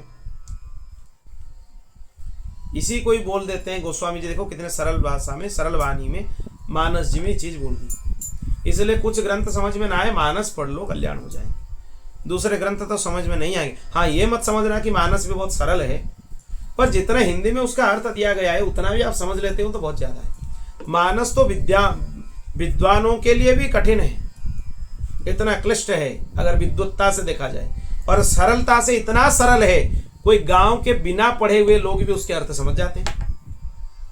सरल में सबसे सरल है रामचरितमानस। गांव में कोई किसान है, कुछ काम नहीं, मतलब पढ़ाई नहीं किया है, स्कूल नहीं गया है, वो भी पढ़ लेता है, मानस जी का चौपाई सुन लेता है, गा लेते हैं, तो उनको भी समझ में आ जाता है। और विद्वानों में इतने बड़े बड़े विद्वान हैं जो मानस जी में मोहित हो जाते हैं। अर्थ नहीं कर पाएंगे। मानस जी के एक एक चौपाई का अर्थ है। जो बोलेगा कि हम मानस के विद्वान हैं, मानस के ऐसे एक एक चौपाई हैं, उनके अर्थ नहीं लगा पाएंगे। इतने विचित्र हैं और इन्हें इतने गूढ़ हैं। इसीलिए तो तुलसीदास जी संकेत किए हैं, नाना पुराण निगमा गम सम्मतम रामायणे निगदिदम कोचित अन्यतोपि। कोचित अन्यतोपि, ये अन्यतोपि क्या है? ये गांठ है। मानस जी में गोस्वामी जी कुछ गांठ लगा दिए हैं। वो गांठ खोलना और उसको समझना उतना सरल नहीं है। जो श्रुतियों में, पुराणों में है, वो समझ जाओगे आप, अगर वो पुराण पढ़े हो या उसका ज्ञान भी नहीं हो, समझ जाओगे। क्वचित अन्यतोपि, यहाँ फंसोगे। ये तुलसीदास जी संकेत कर दिए हैं, नाना पुराण निगमा गम सम्मतम, वो समझ जाओगे। रामायणे निगदिदम क्वचित अन्यतोपि, फंसोगे क्वचित अन्यतोपि। कितना अद्भुत है मानस जी। वाग्गदगदा द्रवते यस्य चित्तम रुदत्य भीक्षणं हसति क्वचिच्च विलज्ज उद्गायति नृत्यते च मदभक्ति युक्तो भुवनं पुनाति। अद्भुत है ये श्लोक। जिसकी वाणी प्रेम से गदगद हो रही है, हम भगवत कथा का गान कर रहे, अद्भुत आनंद का अनुभव होता है, कोई कष्ट का अनुभव नहीं होता है। शरीर में कितना भी कष्ट हो, कभी हो, आप कभी भी हमें बोलो आप कथा सुनाने लग जाओ, हम तुरंत उठकर बैठकर सुनाने लग जाएंगे। अगर हमें आनंद नहीं मिल रहा है तो क्यों सुनाते? क्या कारण है सुनाने का? अपने आप को कुछ चीज में आनंद नहीं मिलता है तो वो काम क्यों करेंगे? हमें सबसे ज्यादा आनंद कथा सुनाने में आता है। क्यों आता है? क्योंकि भगवान की वाणी ही अद्भुत है। हम खाली आपको कथा नहीं सुनाते, हम स्वयं को भी सुना रहे हैं। वक्ता सबसे पहले एक नंबर का श्रोता होता है, फिर आप सब हो, अब तो बाद में हो। हम सबसे पहले श्रोता हैं। जो चीज आपको सुना रहे, हम क्या नहीं सुन रहे हैं उसको? हम भी सुन रहे हैं। तो हमारा दुगना है उसमें काम। हम वक्ता भी बन रहे हैं, श्रोता भी बन रहे हैं, दुगना लाभ हो रहा है हमारा। आपका तो एक गुना लाभ हो रहा है, आप खाली सुन रहे हो। हम बोल रहे हैं और सुन भी रहे हैं, 2 गुना लाभ हो रहा है। तो इसीलिए इसी लोभ में हम कथा को नहीं छोड़ पाएंगे। आपको अगर धैर्य पूर्वक सुनने का धैर्य हो, आप कितने घंटे बोलते ही रहेंगे भगवत कृपा से। 4 घंटे हो जाएंगे, 5 घंटे हो जाएंगे, कुछ पता नहीं चलेगा। एक एक चरित्र, एक एक श्लोक में आनंद उत्पन्न होते रहेंगे। ये गुरुदेव की कृपा है, हमारे कोई इसमें पुरुषार्थ नहीं है। पर बोलने का तात्पर्य यही है कि इसमें इतना आनंद मिलता है, इतना आनंद मिलता है, दूसरे कहीं हमें उतना आनंद नहीं मिलता है, कहीं नहीं मिलता है। केवल भगवत कथा सुनाने में जितना आनंद है, दूसरा उतना आनंद कहीं नहीं है। श्रोताओं के मन में भी वैसा ही भाव होना चाहिए। भगवत कथा सुनने में जितना आनंद है और दूसरे कहीं नहीं है, यह होना चाहिए। जिनकी वाणी प्रेम से गदगद हो रही है, चित्त पिघल कर एक एक बहता रहता है। चित्त पिघल रहा है, सुनते ही मन द्रवीभूत हो रहा है। हाय हाय, इतना दिन तक मैं अभागा कहाँ रह गया, ये कथा से वंचित हो गया। यही बारीपदा में एक परम बहुत अच्छे विद्वान है, नाम भी उनका हम ले लेते हैं, श्री दिवाकर दास जी। वो यहाँ पे एमपीसी ऑटोनोमस कॉलेज जहाँ पे तुम लोग पढ़ाई करते हो, तुम लोग वहाँ के छात्र हो, वहाँ पे वो 20 साल पहले प्रिंसिपल रह चुके हैं। आज नहीं, 20 साल पहले वो रह चुके हैं। मतलब उनका रिटायरमेंट 20 साल से भी ज़्यादा हो गया, 22 साल हो गया लगभग। प्रिंसिपल बनकर वो रिटायर हुए वहीं कॉलेज, उसी में से। और गणित के बहुत अच्छे प्रोफेसर हैं, बहुत सारे बच्चों को पढ़ाए, हमारे शिक्षकों को पढ़ाए। उनका बहुत ज़्यादा प्रेम है हमारे, बहुत ज़्यादा मतलब सबसे ज़्यादा है। वो तब तक हमारे पास आते थे यहाँ पर कथा सुनने के लिए, वो अशक्त थे, शरीर से चल नहीं पाते थे, साइकिल नहीं चला पाते थे, फिर भी वो थोड़ा बहुत साइकिल चलाकर आ जाते थे। यहाँ तक भी आए हैं, वहाँ पर तो जाते थे जब वहाँ थे हम कथा सुनने के लिए, यहाँ भी जब आए हैं यहाँ तक भी वो कभी कभी आ जाते थे। अब तो वो चलने फिरने में उतना समर्थ नहीं है, उनका हालत खराब है, अच्छा नहीं है, इसीलिए नहीं आ पाते हैं। पर जब तक वो आ पाते थे, वो स्वयं साइकिल चलाकर आ जाते थे कथा सुनने के लिए। प्रेम से बैठकर कथा सुनते थे, प्रेम से बैठकर। मानस के एक एक चौपाई प्रेम से गाते हैं। मानस लगभग उनको कंठस्थ है, संपूर्ण रामचरित मानस लगभग उनको कंठस्थ है। बहुत अच्छा प्रवचन करते हैं, ऐसा नहीं कि वो विद्वान नहीं है, खूब विद्वान है। संस्कृत के भी बहुत अच्छे विद्वान है, आध्यात्म रामायण के भी बहुत सारे श्लोक उनको कंठस्थ है, भागवत जी के भी बहुत सारे श्लोक उनको कंठस्थ है। उनके सामने इधर उधर के वक्ता अगर कथा सुनाएंगे वो पकड़ लेंगे, ये नहीं है, ये भागवत जी में लिखा नहीं है। कहाँ लिखा है, आप दिखाइए। इतने अच्छे विद्वान हैं, साधारण विद्वान नहीं है, पर प्रेम से एक एक चौपाई गाते हैं, उनके नेत्र अश्रुपूर्ण हो जाते हैं। वो एक बार हमें, उनका एक छोटा मानस का गुटका है, छोटा पुस्तक था उनके पास, कुछ दिन पूर्व हमें बहुत स्मरण किए वो, और वो बोले कि हमें पता था कि आज तुम आओगे मुझे मिलने के लिए। हम बोले क्यों? क्योंकि आज जगन्नाथ जी में तुम्हें बोलना है, वहां पर जगन्नाथ जी की रथ यात्रा है, आप तो आते हो बोलने के लिए। आप जब आते हो यहाँ ही गाड़ी रखते हो, अपना बाइक रख कर जाते हो आप, तो हमें पता था कि आज आप आओगे, इसलिए हम आपका प्रतीक्षा कर रहे हैं यहाँ पे। आप जब आओगे कहीं आप चले ना जाओ, इसीलिए प्रतीक्षा कर रहे हैं। क्यों कर रहे हैं? आपको एक संपत्ति देने के लिए बैठे हैं। हमारा जीवन भर का अनुभव और संपत्ति आपको हम देना चाहते हैं। बोले क्या संपत्ति है? एक मानस जी का छोटा सा पुस्तक, मूल गुटका, बहुत पुराना पुस्तक प्रति, वो लेकर आया हमारे पास। ये बोले कि यही मेरा संपत्ति है। जब वो दे रहे थे, हम उनके नेत्र में भी देखें, उनके स्थिति भी देखें, उनके नेत्र अश्रुपूर्ण थे। वो बोले कि हम इतने अभागा हैं। हमारा जब रिटायरमेंट हुआ, उस समय लगभग रिटायरमेंट के आसपास ही हम मानस जी के अध्ययन किए। वो बोले कि हम ठाकुर जी को मांगते हैं कि हमें अभी अपने पास मत लेना और एक जन्म हमें चाहिए।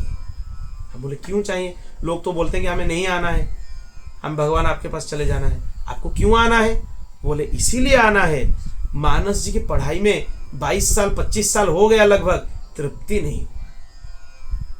एक जन्म खाली मानस के अध्ययन के लिए हमें आना है, एक जन्म पूरा आना है हमें। मतलब मानस मन भर के पढ़ना है। क्या रस है मानस जी में, यह हम बता नहीं सकते। क्या नहीं है मानस जी में, आप पूछो क्या नहीं है। वो कभी कभी हमें बोलते हैं आप आज प्रवचन करना, ये विषय बोलना। मानस जी में धर्म रथ का वर्णन है, आप धर्म रथ का वर्णन करना आज। मानस जी में उत्तराखंड में ये विषय है, आज आप ये विषय सुनाना। वो बोलते हैं अपने तरफ से ये विषय आप सुनाओ। वो बैठने में भी असक्त होते हैं, ज्यादा देर बैठ नहीं पाते, फिर भी आकर बैठकर वो सुनते हैं। ऐसे ऐसे महापुरुष हैं, आप पहचान नहीं पाओगे। आप सोचोगे गृहस्थ हैं, घर में बैठे हैं, नौकरी कर रहे थे, उनका वो स्थिति आप पहचान नहीं पाओगे। ये स्थिति में महापुरुष है, इतने द्रवीभूत है।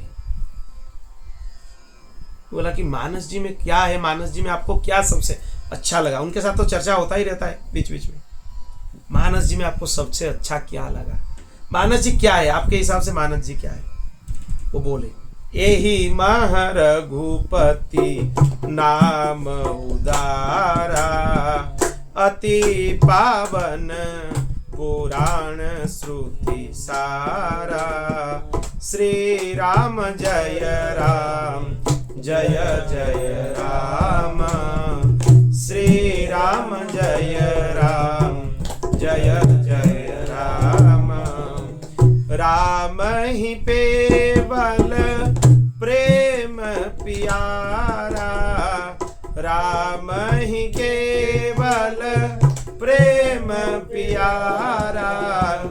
जानी ले हूँ जो जान लिहारा, जानी ले हूँ जो जान लिहारा।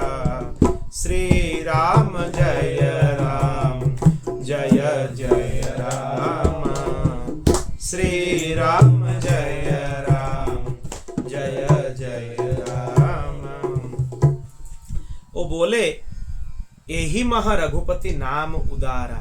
मानस जी में हमें इतना ही समझ में आया कि ये संपूर्ण रामचरितमानस भगवान श्री राम का उदार नाम है। पूरा राम जी ही है। सभी पुराण शास्त्र सभी का सार भगवान का राम नाम है, और राम नाम ही रामचरितमानस है। यही हमें समझ में आया। उससे और दूसरा ये कुछ अलग है ही नहीं। स्वयं राम जी ही रामचरितमानस के रूप में मुझे मिल गए।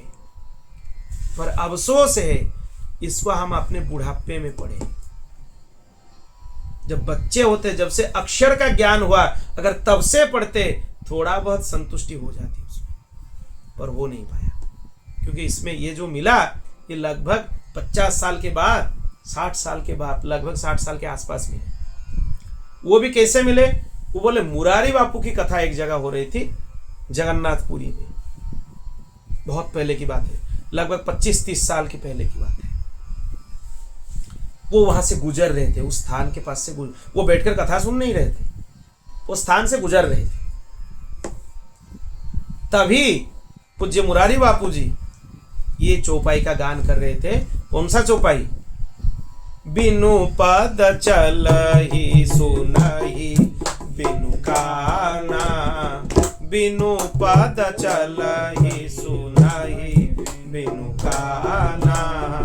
कर बिनु कर्म करई विधि नाना, कर बिनु कर्म करई विधि नाना। ये चौपाई का गान कर रहे थे मुरारी बाबू जी। क्या बोला जा रहा है इसमें? बिनु पद चलई सुनहि बिनु काना। भगवान का वर्णन जब कर रहे हैं शिव जी पार्वती जी को, भगवान कैसे हैं, वहां पर बोल रहे मानस जी में शिव जी कि भगवान बिना चरण कमलों से चल सकते हैं। जगन्नाथ जी को देखो, चरण कमल है क्या? बिना चरण के चलते हैं कि नहीं? रथ पर आते हैं, फिर रथ से उतर कर भी जाते हैं, चरण तो नहीं है ठाकुर जी के, फिर आते हैं कि नहीं? वो जगन्नाथ जी का स्मरण है। बिनु पद चलई सुनई बिनु काना। जगन्नाथ जी का कान दिखाई देता है, देखे हो कभी? पर सुनते हैं कि नहीं? लोग खूब सुनाते हैं, उनको खूब सुनते हैं। कर बिनु कर्म करई भी देना, हाथ नहीं है, माँ बाबू है फिर हाथ नहीं है, फिर भी काम कर लेते, सब कर लेते। सब करने के लिए लोग उनके पास जाकर शरणागत हो जाते हैं। हमारे ठाकुर जी ऐसे हैं, बिना चरणों के चल लेते हैं, बिना कान के सुन लेते हैं, बिना हाथ से काम कर लेते हैं, बिना वाणी से इतने बड़े वक्ता हैं कि उनके जैसा कोई बोल नहीं सकता। तो सुनकर अटक गए, ये क्या वर्णन है? ऐसा भी कुछ ग्रंथ है? उनको पहले बार पता चला, वो फिर सोचे कि ये तो पढ़ना चाहिए। फिर जब पढ़ते गए तब द्रवीभूत होते गए। एक एक चौपाई, एक एक दोहा के ऊपर द्रवीभूत होते गए। कभी कभी हम उनको पूछते थे, पहले जब मानस जी के ऊपर बहुत पहले प्रवचन होता था, 8-10 साल पहले जगन्नाथ मंदिर में भागवत कथा सप्ताह हो रहा था, वो हमसे कब जुड़े? एक भागवत कथा के जरिए जुड़े। जगन्नाथ मंदिर में साल 2016 में लगभग एक भागवत सप्ताह हो रहा था। 7 दिन का भागवत कथा हम कर रहे थे उधर जगन्नाथ जी के ठीक सामने। अभी तो वो मंडप नहीं है जहां पर हम भागवत कथा करते थे, वो मंडप अभी नया जब बना बाहर, वो तोड़ दिए हैं उस मंडप को, यज्ञ मंडप था वो। वहां पर कथा हो रहा था, बहुत सारे श्रोतागण आकर सुन रहे थे। वहीं पर वो पहले बार उनको, वो पास में ही उनका घर है, उनको सुनाई दिया। फिर वो आकर बैठकर सुने, क्या ये भागवत कथा हो रहा है, क्या बोल रहे हैं। फिर कथा के माध्यम से ही वो हमसे जुड़े। फिर इतने जुड़ गए कि हम कभी मानस जी का कथा करते थे, उनको पूछते थे, आप बताओ किस विषय में बोले, क्या चौपाई का आश्रय लेकर बोले, आप बताओ। मतलब इतना उनके साथ चर्चा होता था।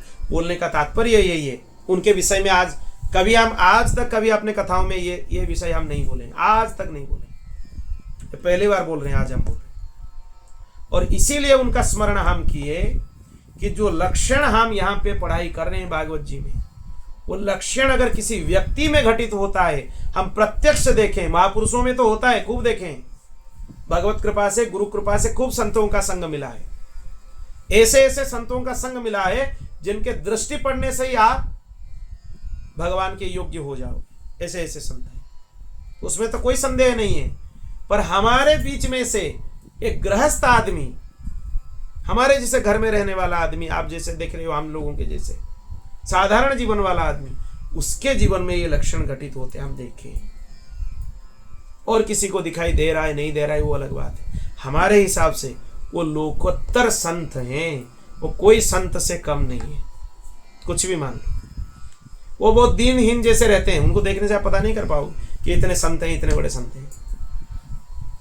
हम उनको बोलते हैं कि आप तो हमें मानस जी के इतने अच्छे अच्छे भाव बोलते हो, आप फिर मानस जी के लिए क्यों आना चाहते हो, आप चले जाओ, मत आओ, यहाँ आना नहीं। आप बोलते हैं कि नहीं, मानस जी में तृप्ति नहीं हुआ, हमें फिर आना है, अच्छा नहीं लगा मानस जी पढ़ाई। असल में हम मानस जी पढ़े ही कहाँ हैं, इतने मानस कंठस्थ हैं उनको, बोलते हैं कि मानस जी हम पढ़े ही कहाँ हैं, और एक एक चौपाई गाकर वो आनंदित हो जाते हैं। इसीलिए जिसकी वाणी प्रेम से गदगद हो जाए, चित्त पिघलकर एक ओर बहता रहे, एक क्षण के लिए भी रोने का तांता नहीं टूटता, परंतु जो कभी कभी खिलखिलाकर हंसने भी लगता है। मतलब भगवत प्रेम में आप ऐसे प्रेम विभोर हो जाओगे, कभी हंसने लगोगे, कभी रोने लगोगे, आपको पता नहीं चलेगा कि आप क्या कर रहे हो, इतने प्रेम विभोर हो जाओगे। कभी नाचने लगता है, कभी लोक लज्जा छोड़कर उच्च स्वर से गान करने लगता है। आपके मन में ये भावना नहीं आएगा, कौन क्या सोचेगा, कोई सोच रहा है, सोचने दो, सोचेगा ये भक्त बन गया, बोलने दो, तिलक लगा रहा है, भक्त हो गया, बोलने दो। लोगों के बोलने से कुछ होता है? हम अगर सोचते, आज तक सोचते ही रह जाते। तो इसीलिए सोचने का कुछ नहीं है उसमें।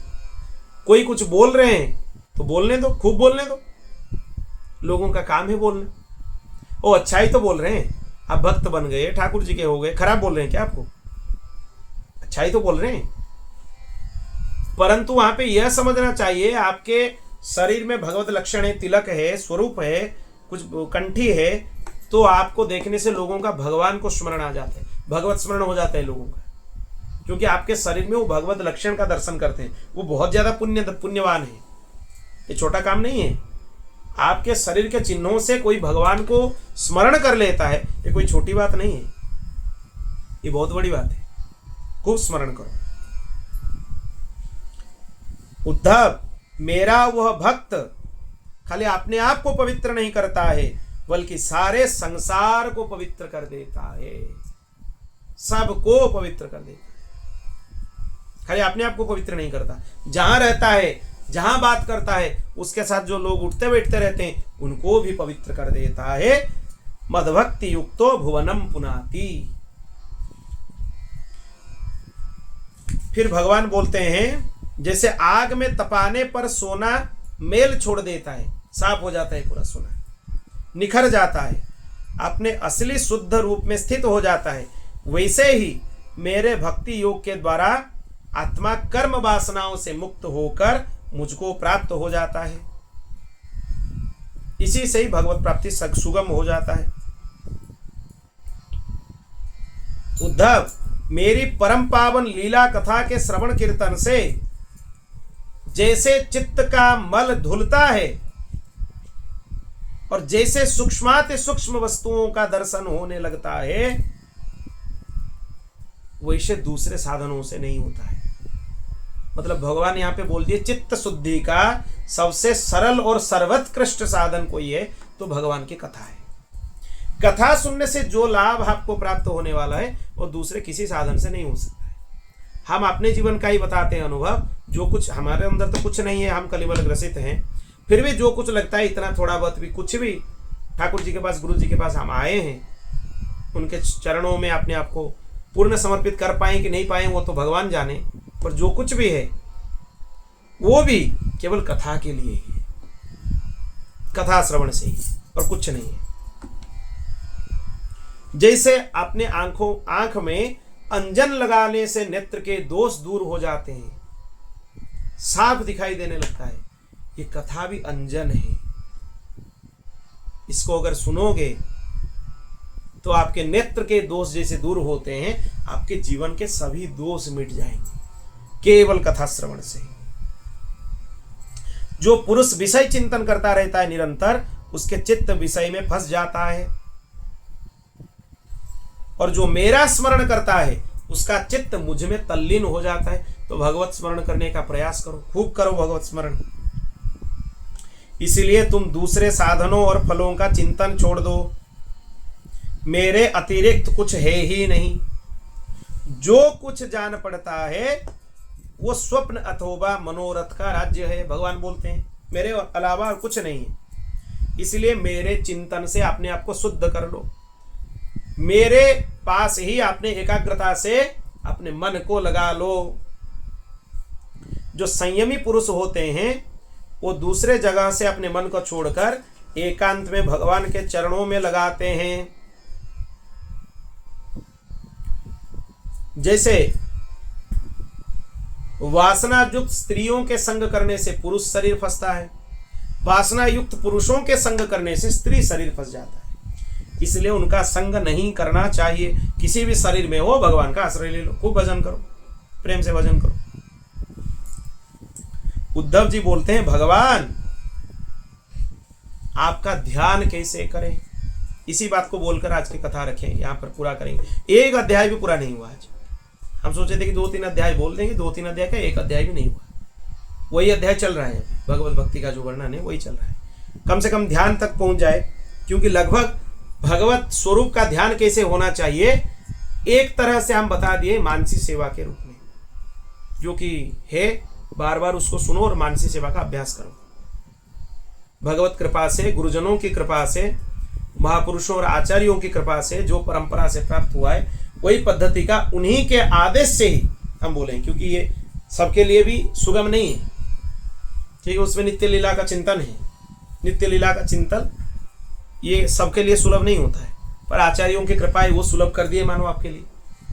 उन्हीं की प्रेरणा से, उन्हीं की आज्ञा से हम ये बोले, ये अभी पहली बार बोले, तो इसीलिए उसको आप खूब सुनो और अभ्यास करो मानसी सेवा का। अब ध्यान कैसे किया जाए, यहां से भगवान वर्णन करते हैं। श्री भगवान उवाच सम आसन आसीनः समकायो यथा सुखम हस्ताबुत्संग आधाय स्वानासग्र कृते क्षणः। प्रिय उद्धव, आप एक आसन पर बैठ जाओ जो बहुत ऊंचा ना हो, बहुत नीचा ना हो, वैसे आसन पर बैठ जाओ और अपने शरीर को सीधा रखो। रीढ़ की जो हड्डी है यहाँ पर, ये हड्डी को सीधा, पूरा सीधा रखो। अपने मेरुदंड को सीधा रखो। हाथों को अपनी गोद में रख लो, ऐसे गोद में रख लो और दृष्टि नासिका के अग्रभाग में लगाओ। आंख बंद करने का जरूरत नहीं है, सो जाओगे नहीं तो। कुछ लोगों का ये अभ्यास नहीं होता है, वो आंख बंद करते ही उनको नींद आ जाता है। क्या ध्यान करेंगे, क्या जाप करेंगे, सो जाते हैं। एक माला भी देखो पूरा नहीं हुआ, भगवती निद्रा देवी आ गई। तो इसीलिए नासिका के अग्रभाग को यहां पर ध्यान लगाओ। नासाग्र के अग्रभाग में ध्यान लगाने का विधि भगवान भगवत गीता में भी बताए हैं, यहां भी बताए, दोनों जगह बताए। तो नासिका के अग्रभाग को ध्यान करो। यहां को, यहां ध्यान तुम पूछ रहे हो आज्ञा चक्र में लगाने के लिए। आज्ञा चक्र में कोई जीव साधारण से ध्यान नहीं लगा सकता है, तो सरल नहीं है उतना। तो इसीलिए नासिका के अग्रभाग से नेत्र थोड़ा बंद हो, थोड़ा थोड़ा दिख रहा हो, ऐसे करो। इस अग्रभाग को ध्यान करो, मतलब थोड़ा थोड़ा खुला हो, थोड़ा ये दिख रहा हो, यहां पर अग्रभाग, वैसे ही ध्यान करो। इसके बाद प्राणायाम से नाड़ी का शुद्धि कर लो। प्राणायाम से शुद्धि कर लो मतलब पूरक, कुंभक और रेचक।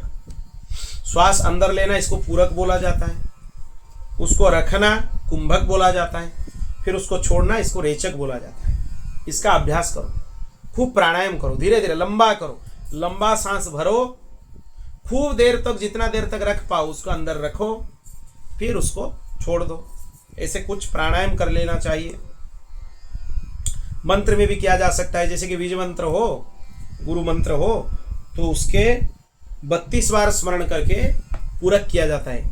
सांस भरना चाहिए, उसका अंदर रख के उसको 64 बार स्मरण करना चाहिए, और जब सांस बाहर निकालते हो उसको 16 बार स्मरण करना चाहिए। यह विधान है। प्राणायाम करोगे तो इंद्रियों पर विजय प्राप्त कर लोगे। फिर हृदय कमल में कमल दल का ध्यान करो।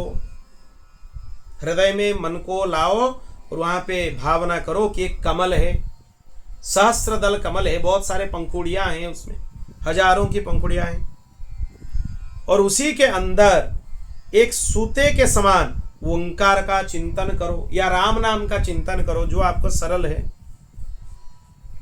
और उसमें आप ये अनुभव करो कि हमें दिव्य घंटा का नाद सुनाई दे रहा है।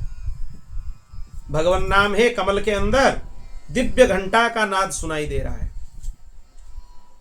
जैसे वो ऐसे सुनाई दे रहा है कि वो ध्यान जो हम कर रहे हैं, जो स्वर सुनाई दे रहा है, वो स्वर टूटता नहीं है, वो कंटिन्यूअस सुनाई देता है।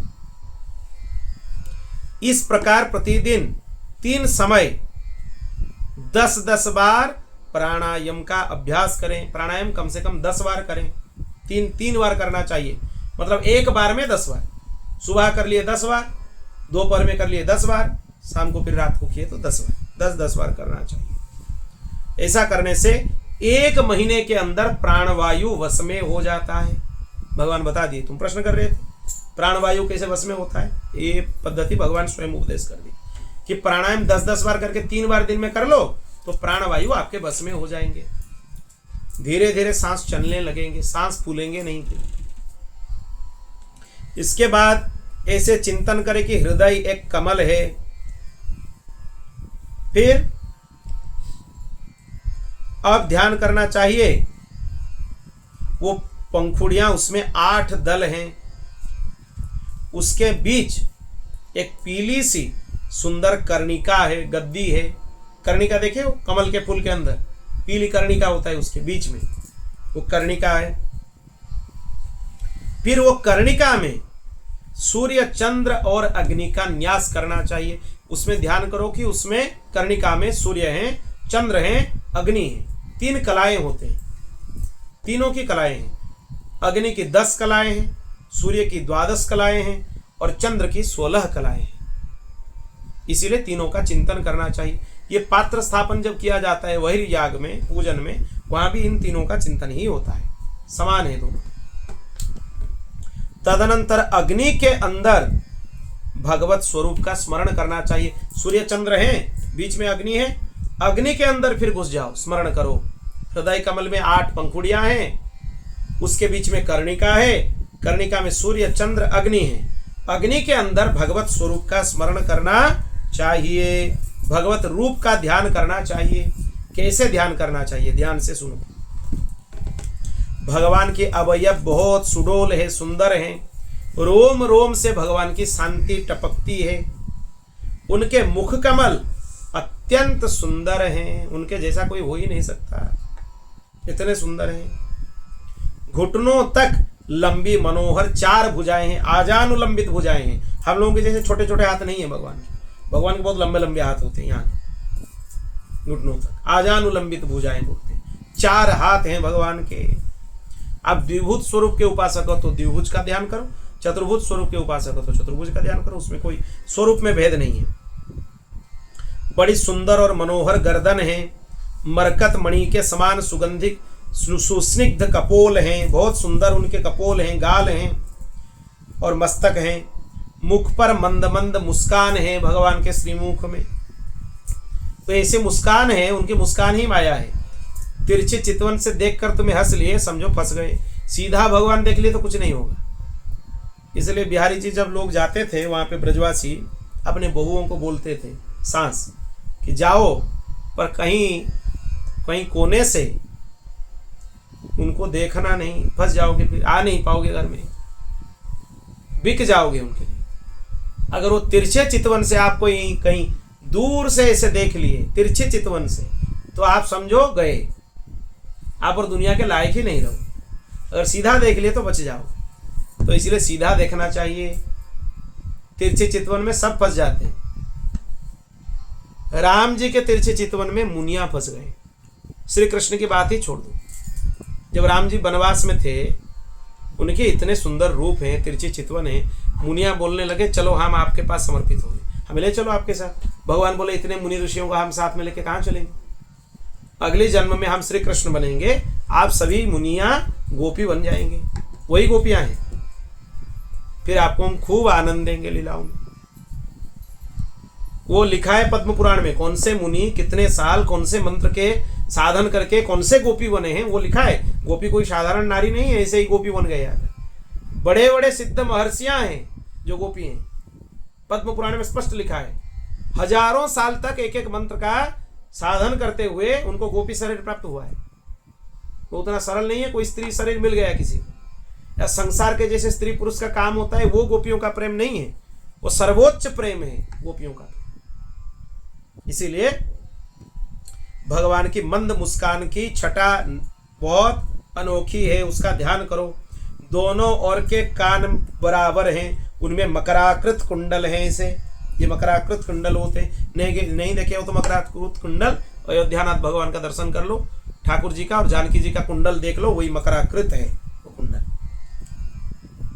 वो झिलमिल कर रहे हैं, इतने सुंदर हैं। वर्षाकालीन मेघ के समान श्यामल शरीर पर पीतांबर फहरा रहा है। भगवान का शरीर मेघ जैसा रंग है, इतना सुंदर है। ना तो वो नीला है ना तो वो काला है, मेघ जितना गंभीर रंग का होता है उसी रंग का ठाकुर जी का शरीर है।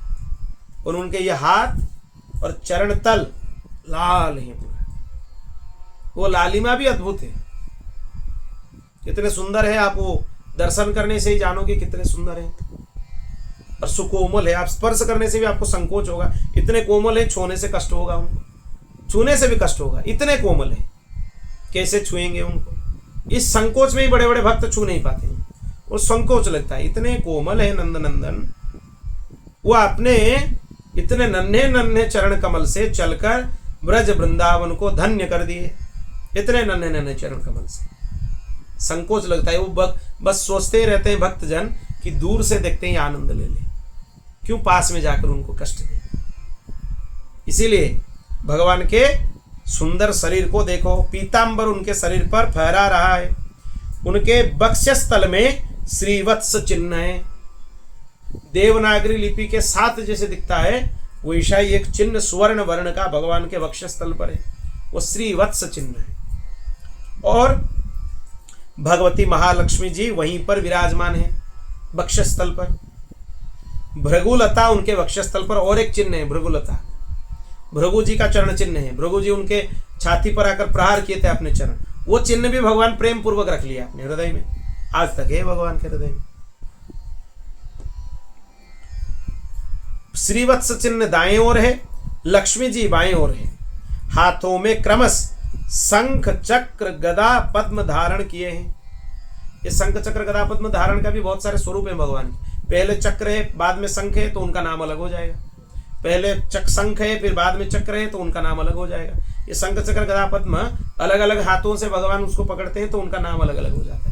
कहीं श्रीवत्स है, कभी त्रिविक्रम है, कभी माधव है, उनका नाम अलग होता है। तो यहाँ पर बोला गया है शंख चक्र गदा पद्म, इन स्वरूप में ध्यान करो। गले में बनमाला लटक रही है, चरणों में नुपुर शोभा दे रहा है। इतने सुंदर नुपुर है, वो चलने से कितने सुंदर आवाज निकलते हैं वहां से। गले में कौस्तुभ मणि है, जगमगा रहा है वो।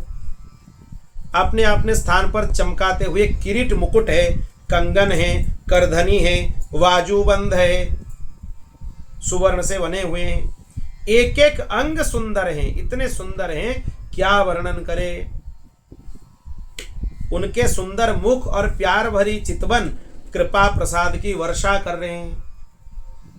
और उद्धव, मेरे इस सुकुमार रूप का ध्यान करना चाहिए, अपने मन को एक एक अंग में लगाना चाहिए।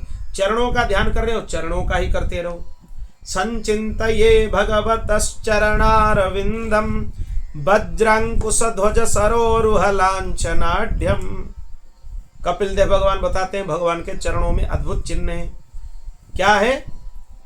वज्र है भगवान के चरण तल में, और क्या है? ध्वजा है, कमल है, अंकुश है। ऐसे सुंदर सुंदर चिन्ह हैं। जब वो चलते हैं रेत के ऊपर, वो चिन्ह बन जाते हैं, क्योंकि उनके चरणों में इतने सुंदर सुंदर चिन्ह हैं। जो ठाकुर जी के दाहिने चरण में है, वो श्री जी के बाएं चरण में है। जो श्री जी के दाहिने चरण में है जो चिन्ह, वो ठाकुर जी के बाएं चरण में है। वही 48 चिन्ह है। दोनों की चरण कमल में दिव्य चिन्ह है। उनके करकमल का ध्यान कर रहे हो, इतने सुकोमल करकमल हैं। आपको तो करकमल देखना हो तो राधा रमण लाल जी का करकमल देख लो, कितने सुंदर हैं। इतने छोटे से ठाकुर जी हैं, नन्हे से ठाकुर जी हैं। उनके उंगली इतनी छोटी छोटी उंगलियां हैं, और उसमें भी वो कितने सुंदर भाव से खड़े होते हैं। देख लो एक बार उनको, इतने सुकोमल है उनके श्री अंग। एक एक अंग से मधुरता टपकती रहती है। बस देखते ही रहो इनको, और कुछ करना ही नहीं है। कोई तुम्हें पूछे क्या करना है, नहीं कुछ नहीं करना है, हमें बस इनको देखना है। कोई भक्त तो ये बोलते हैं भगवान जब आते हैं दर्शन देने के लिए, क्या चाहिए? कुछ नहीं चाहिए, बस आप ऐसे ही दर्शन देते रहो, हम देखते रहें आपको, और कुछ नहीं चाहिए। यही सुख है, आपका दर्शन ही सुख है, और क्या चाहिए हमें? कुछ नहीं चाहिए। बुद्धिमान पुरुष को चाहिए कि मन के द्वारा इंद्रियों को उनके विषयों से खींच ले, और मन को बुद्धि रूपी सारथी की सहायता से मुझ में ही लगा दे। चाहे मेरे किसी भी अंग में हो, चाहे मुख कमल आपको अच्छा लग रहा है तो देखो, उनके घुंघराले बाल अच्छे लग रहे हैं तो उनको देखो, मस्तक में मोर पंख है तो उनको देखो। किसी भी अंग का ध्यान करो, कहीं भी मन अटक जाए ध्यान करो। वक्षस्थल सुंदर दिख रहा है तो ध्यान करो। नाभि कमल ठाकुर जी का बहुत सुंदर है। प्रत्यक्ष आप अगर देखोगे उनके नाभि कमल, फंस जाओगे वहां। इतने सुंदर नाभि हो सकता है किसी का? इतना सुंदर है नाभि, बहुत सुंदर है। उनके चरण तल बहुत सुंदर है, उनके करकमल सुंदर है, उनकी गला बहुत सुंदर है। कभी कभी वो संगीत भी गाते हैं, इतने सुंदर आलाप भरते हैं कि उनके संगीत सुनोगे तो रह जाओगे, ये तो सबसे बड़े संगीतज्ञ हैं, इनसे बड़ा तो कोई हो ही नहीं सकता। इतने सुंदर गाते हैं, इतने मधुर गाते हैं। वंशी बजाते हैं तो बहुत मधुर बजाते हैं, इतने मधुर बजाते हैं। उनके वंशी के शब्द सुनोगे तो सब शुद्ध बुद्ध भूल जाओगे। निसम्य गीतम तदनंग वर्धनम ब्रज स्त्रिय कृष्ण ग्रहीत मानसा। उनके वंशी को सुन के ही गोपीजन सब कुछ छोड़कर आ गए, मानो वंशी में बुला लिए। उनका मोह में फंस जाओ, संसार के मोह में कुछ नहीं। कहाँ आनंद है? जहां आनंद ढूंढ रहे हो वहां आनंद नहीं है। जब सारे शरीर का ध्यान होने लगे भगवान का, तब अपने चित्त को खींचकर एक एक स्थान में स्थिर करें और अन्य अंगों का चिंतन न करके केवल मंद मंद मुस्कान की छटा से युक्त मुख का ध्यान करें। सभी अंगों का ध्यान कर लो धीरे धीरे करके, फिर बाद में उनके मुख कमल पर जाकर रुक जाओ। वो सबसे सुंदर है, उससे तो सुंदर कोई हो ही नहीं सकता। उसकी उपमा किसी से नहीं दिया जा सकता है, क्योंकि उससे सुंदर और कुछ है नहीं। उपमा किसकी दी जाती है? कोई चीज की आप उपमा दे रहे हो, उससे सुंदर वस्तु संसार में है तो आप बोलते हो ये कमल के जैसे दिख रहा है, ये चंद्रमा के जैसे दिख रहा है। अच्छा, उनके जैसा तो और कुछ है ही नहीं, वो सबसे सुंदर है। उनकी उपमा दूसरे वस्तुओं से दो तो उनकी महिमा घट जाती है, बढ़ती नहीं है। वो संसार की वस्तुओं की उपमा दूसरे चीजों से दे सकते हो, ये इसके जैसा है, ये इसके जैसा है। उनके जैसा तो कोई है ही नहीं, वो किसी के जैसा है ही नहीं, वो एक है, अलौकिक है। तो उनके मुख कमल का ध्यान करो। जब चित्त भगवान के मुखारविंद में ठहर जाए, वहां से हटाकर आकाश में स्थिर करें।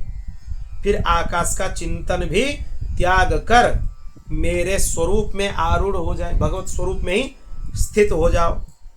और भगवान के अलावा और कोई वस्तुओं का चिंतन मत करो। प्रहलाद जी को ये ध्यान सिद्ध था, इसलिए वो कहीं भी देखते थे उनको सब भगवान ही दिखते थे, चतुर्भुज भगवान हर जगह। उनको समुद्र में धकेल दिए, समुद्र के अंदर भगवान है, सच में भी भगवान आकर उनको पकड़ लिए।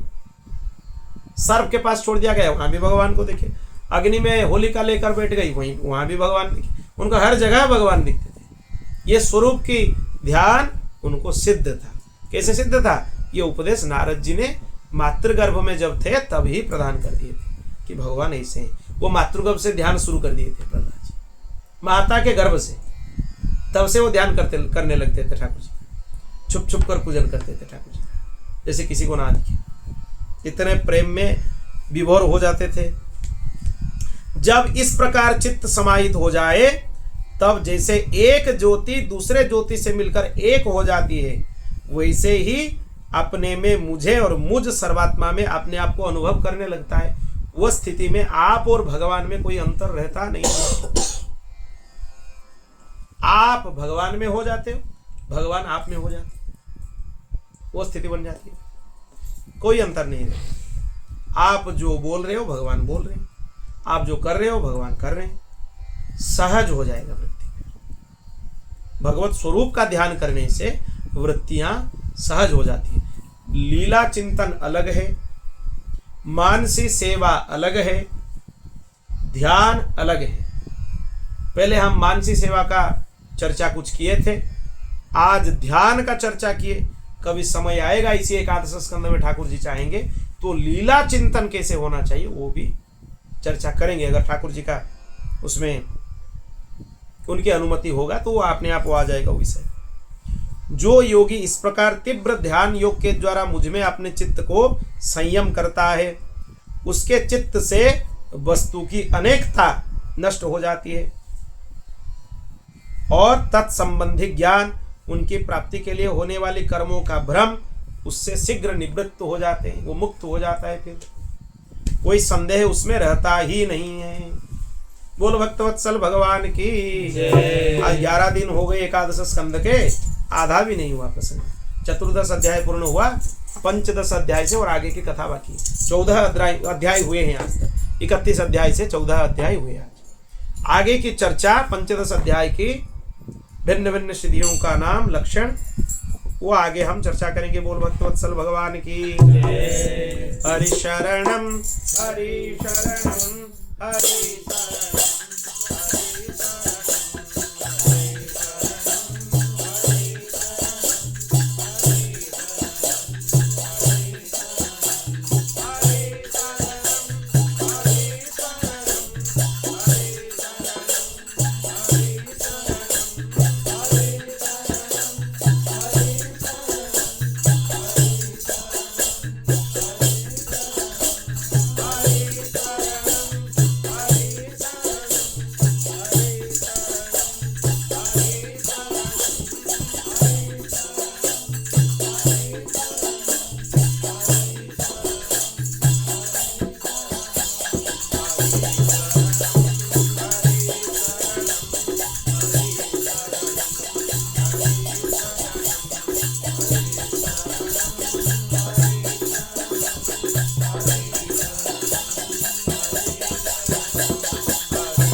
ओम पूर्णमदः पूर्णमिदं पूर्णात् पूर्णमुदच्यते पूर्णस्य पूर्णमादाय पूर्णमेवावशिष्यते हरि ओम शांति शांति शांति श्री कृष्णार्पणमस्तु।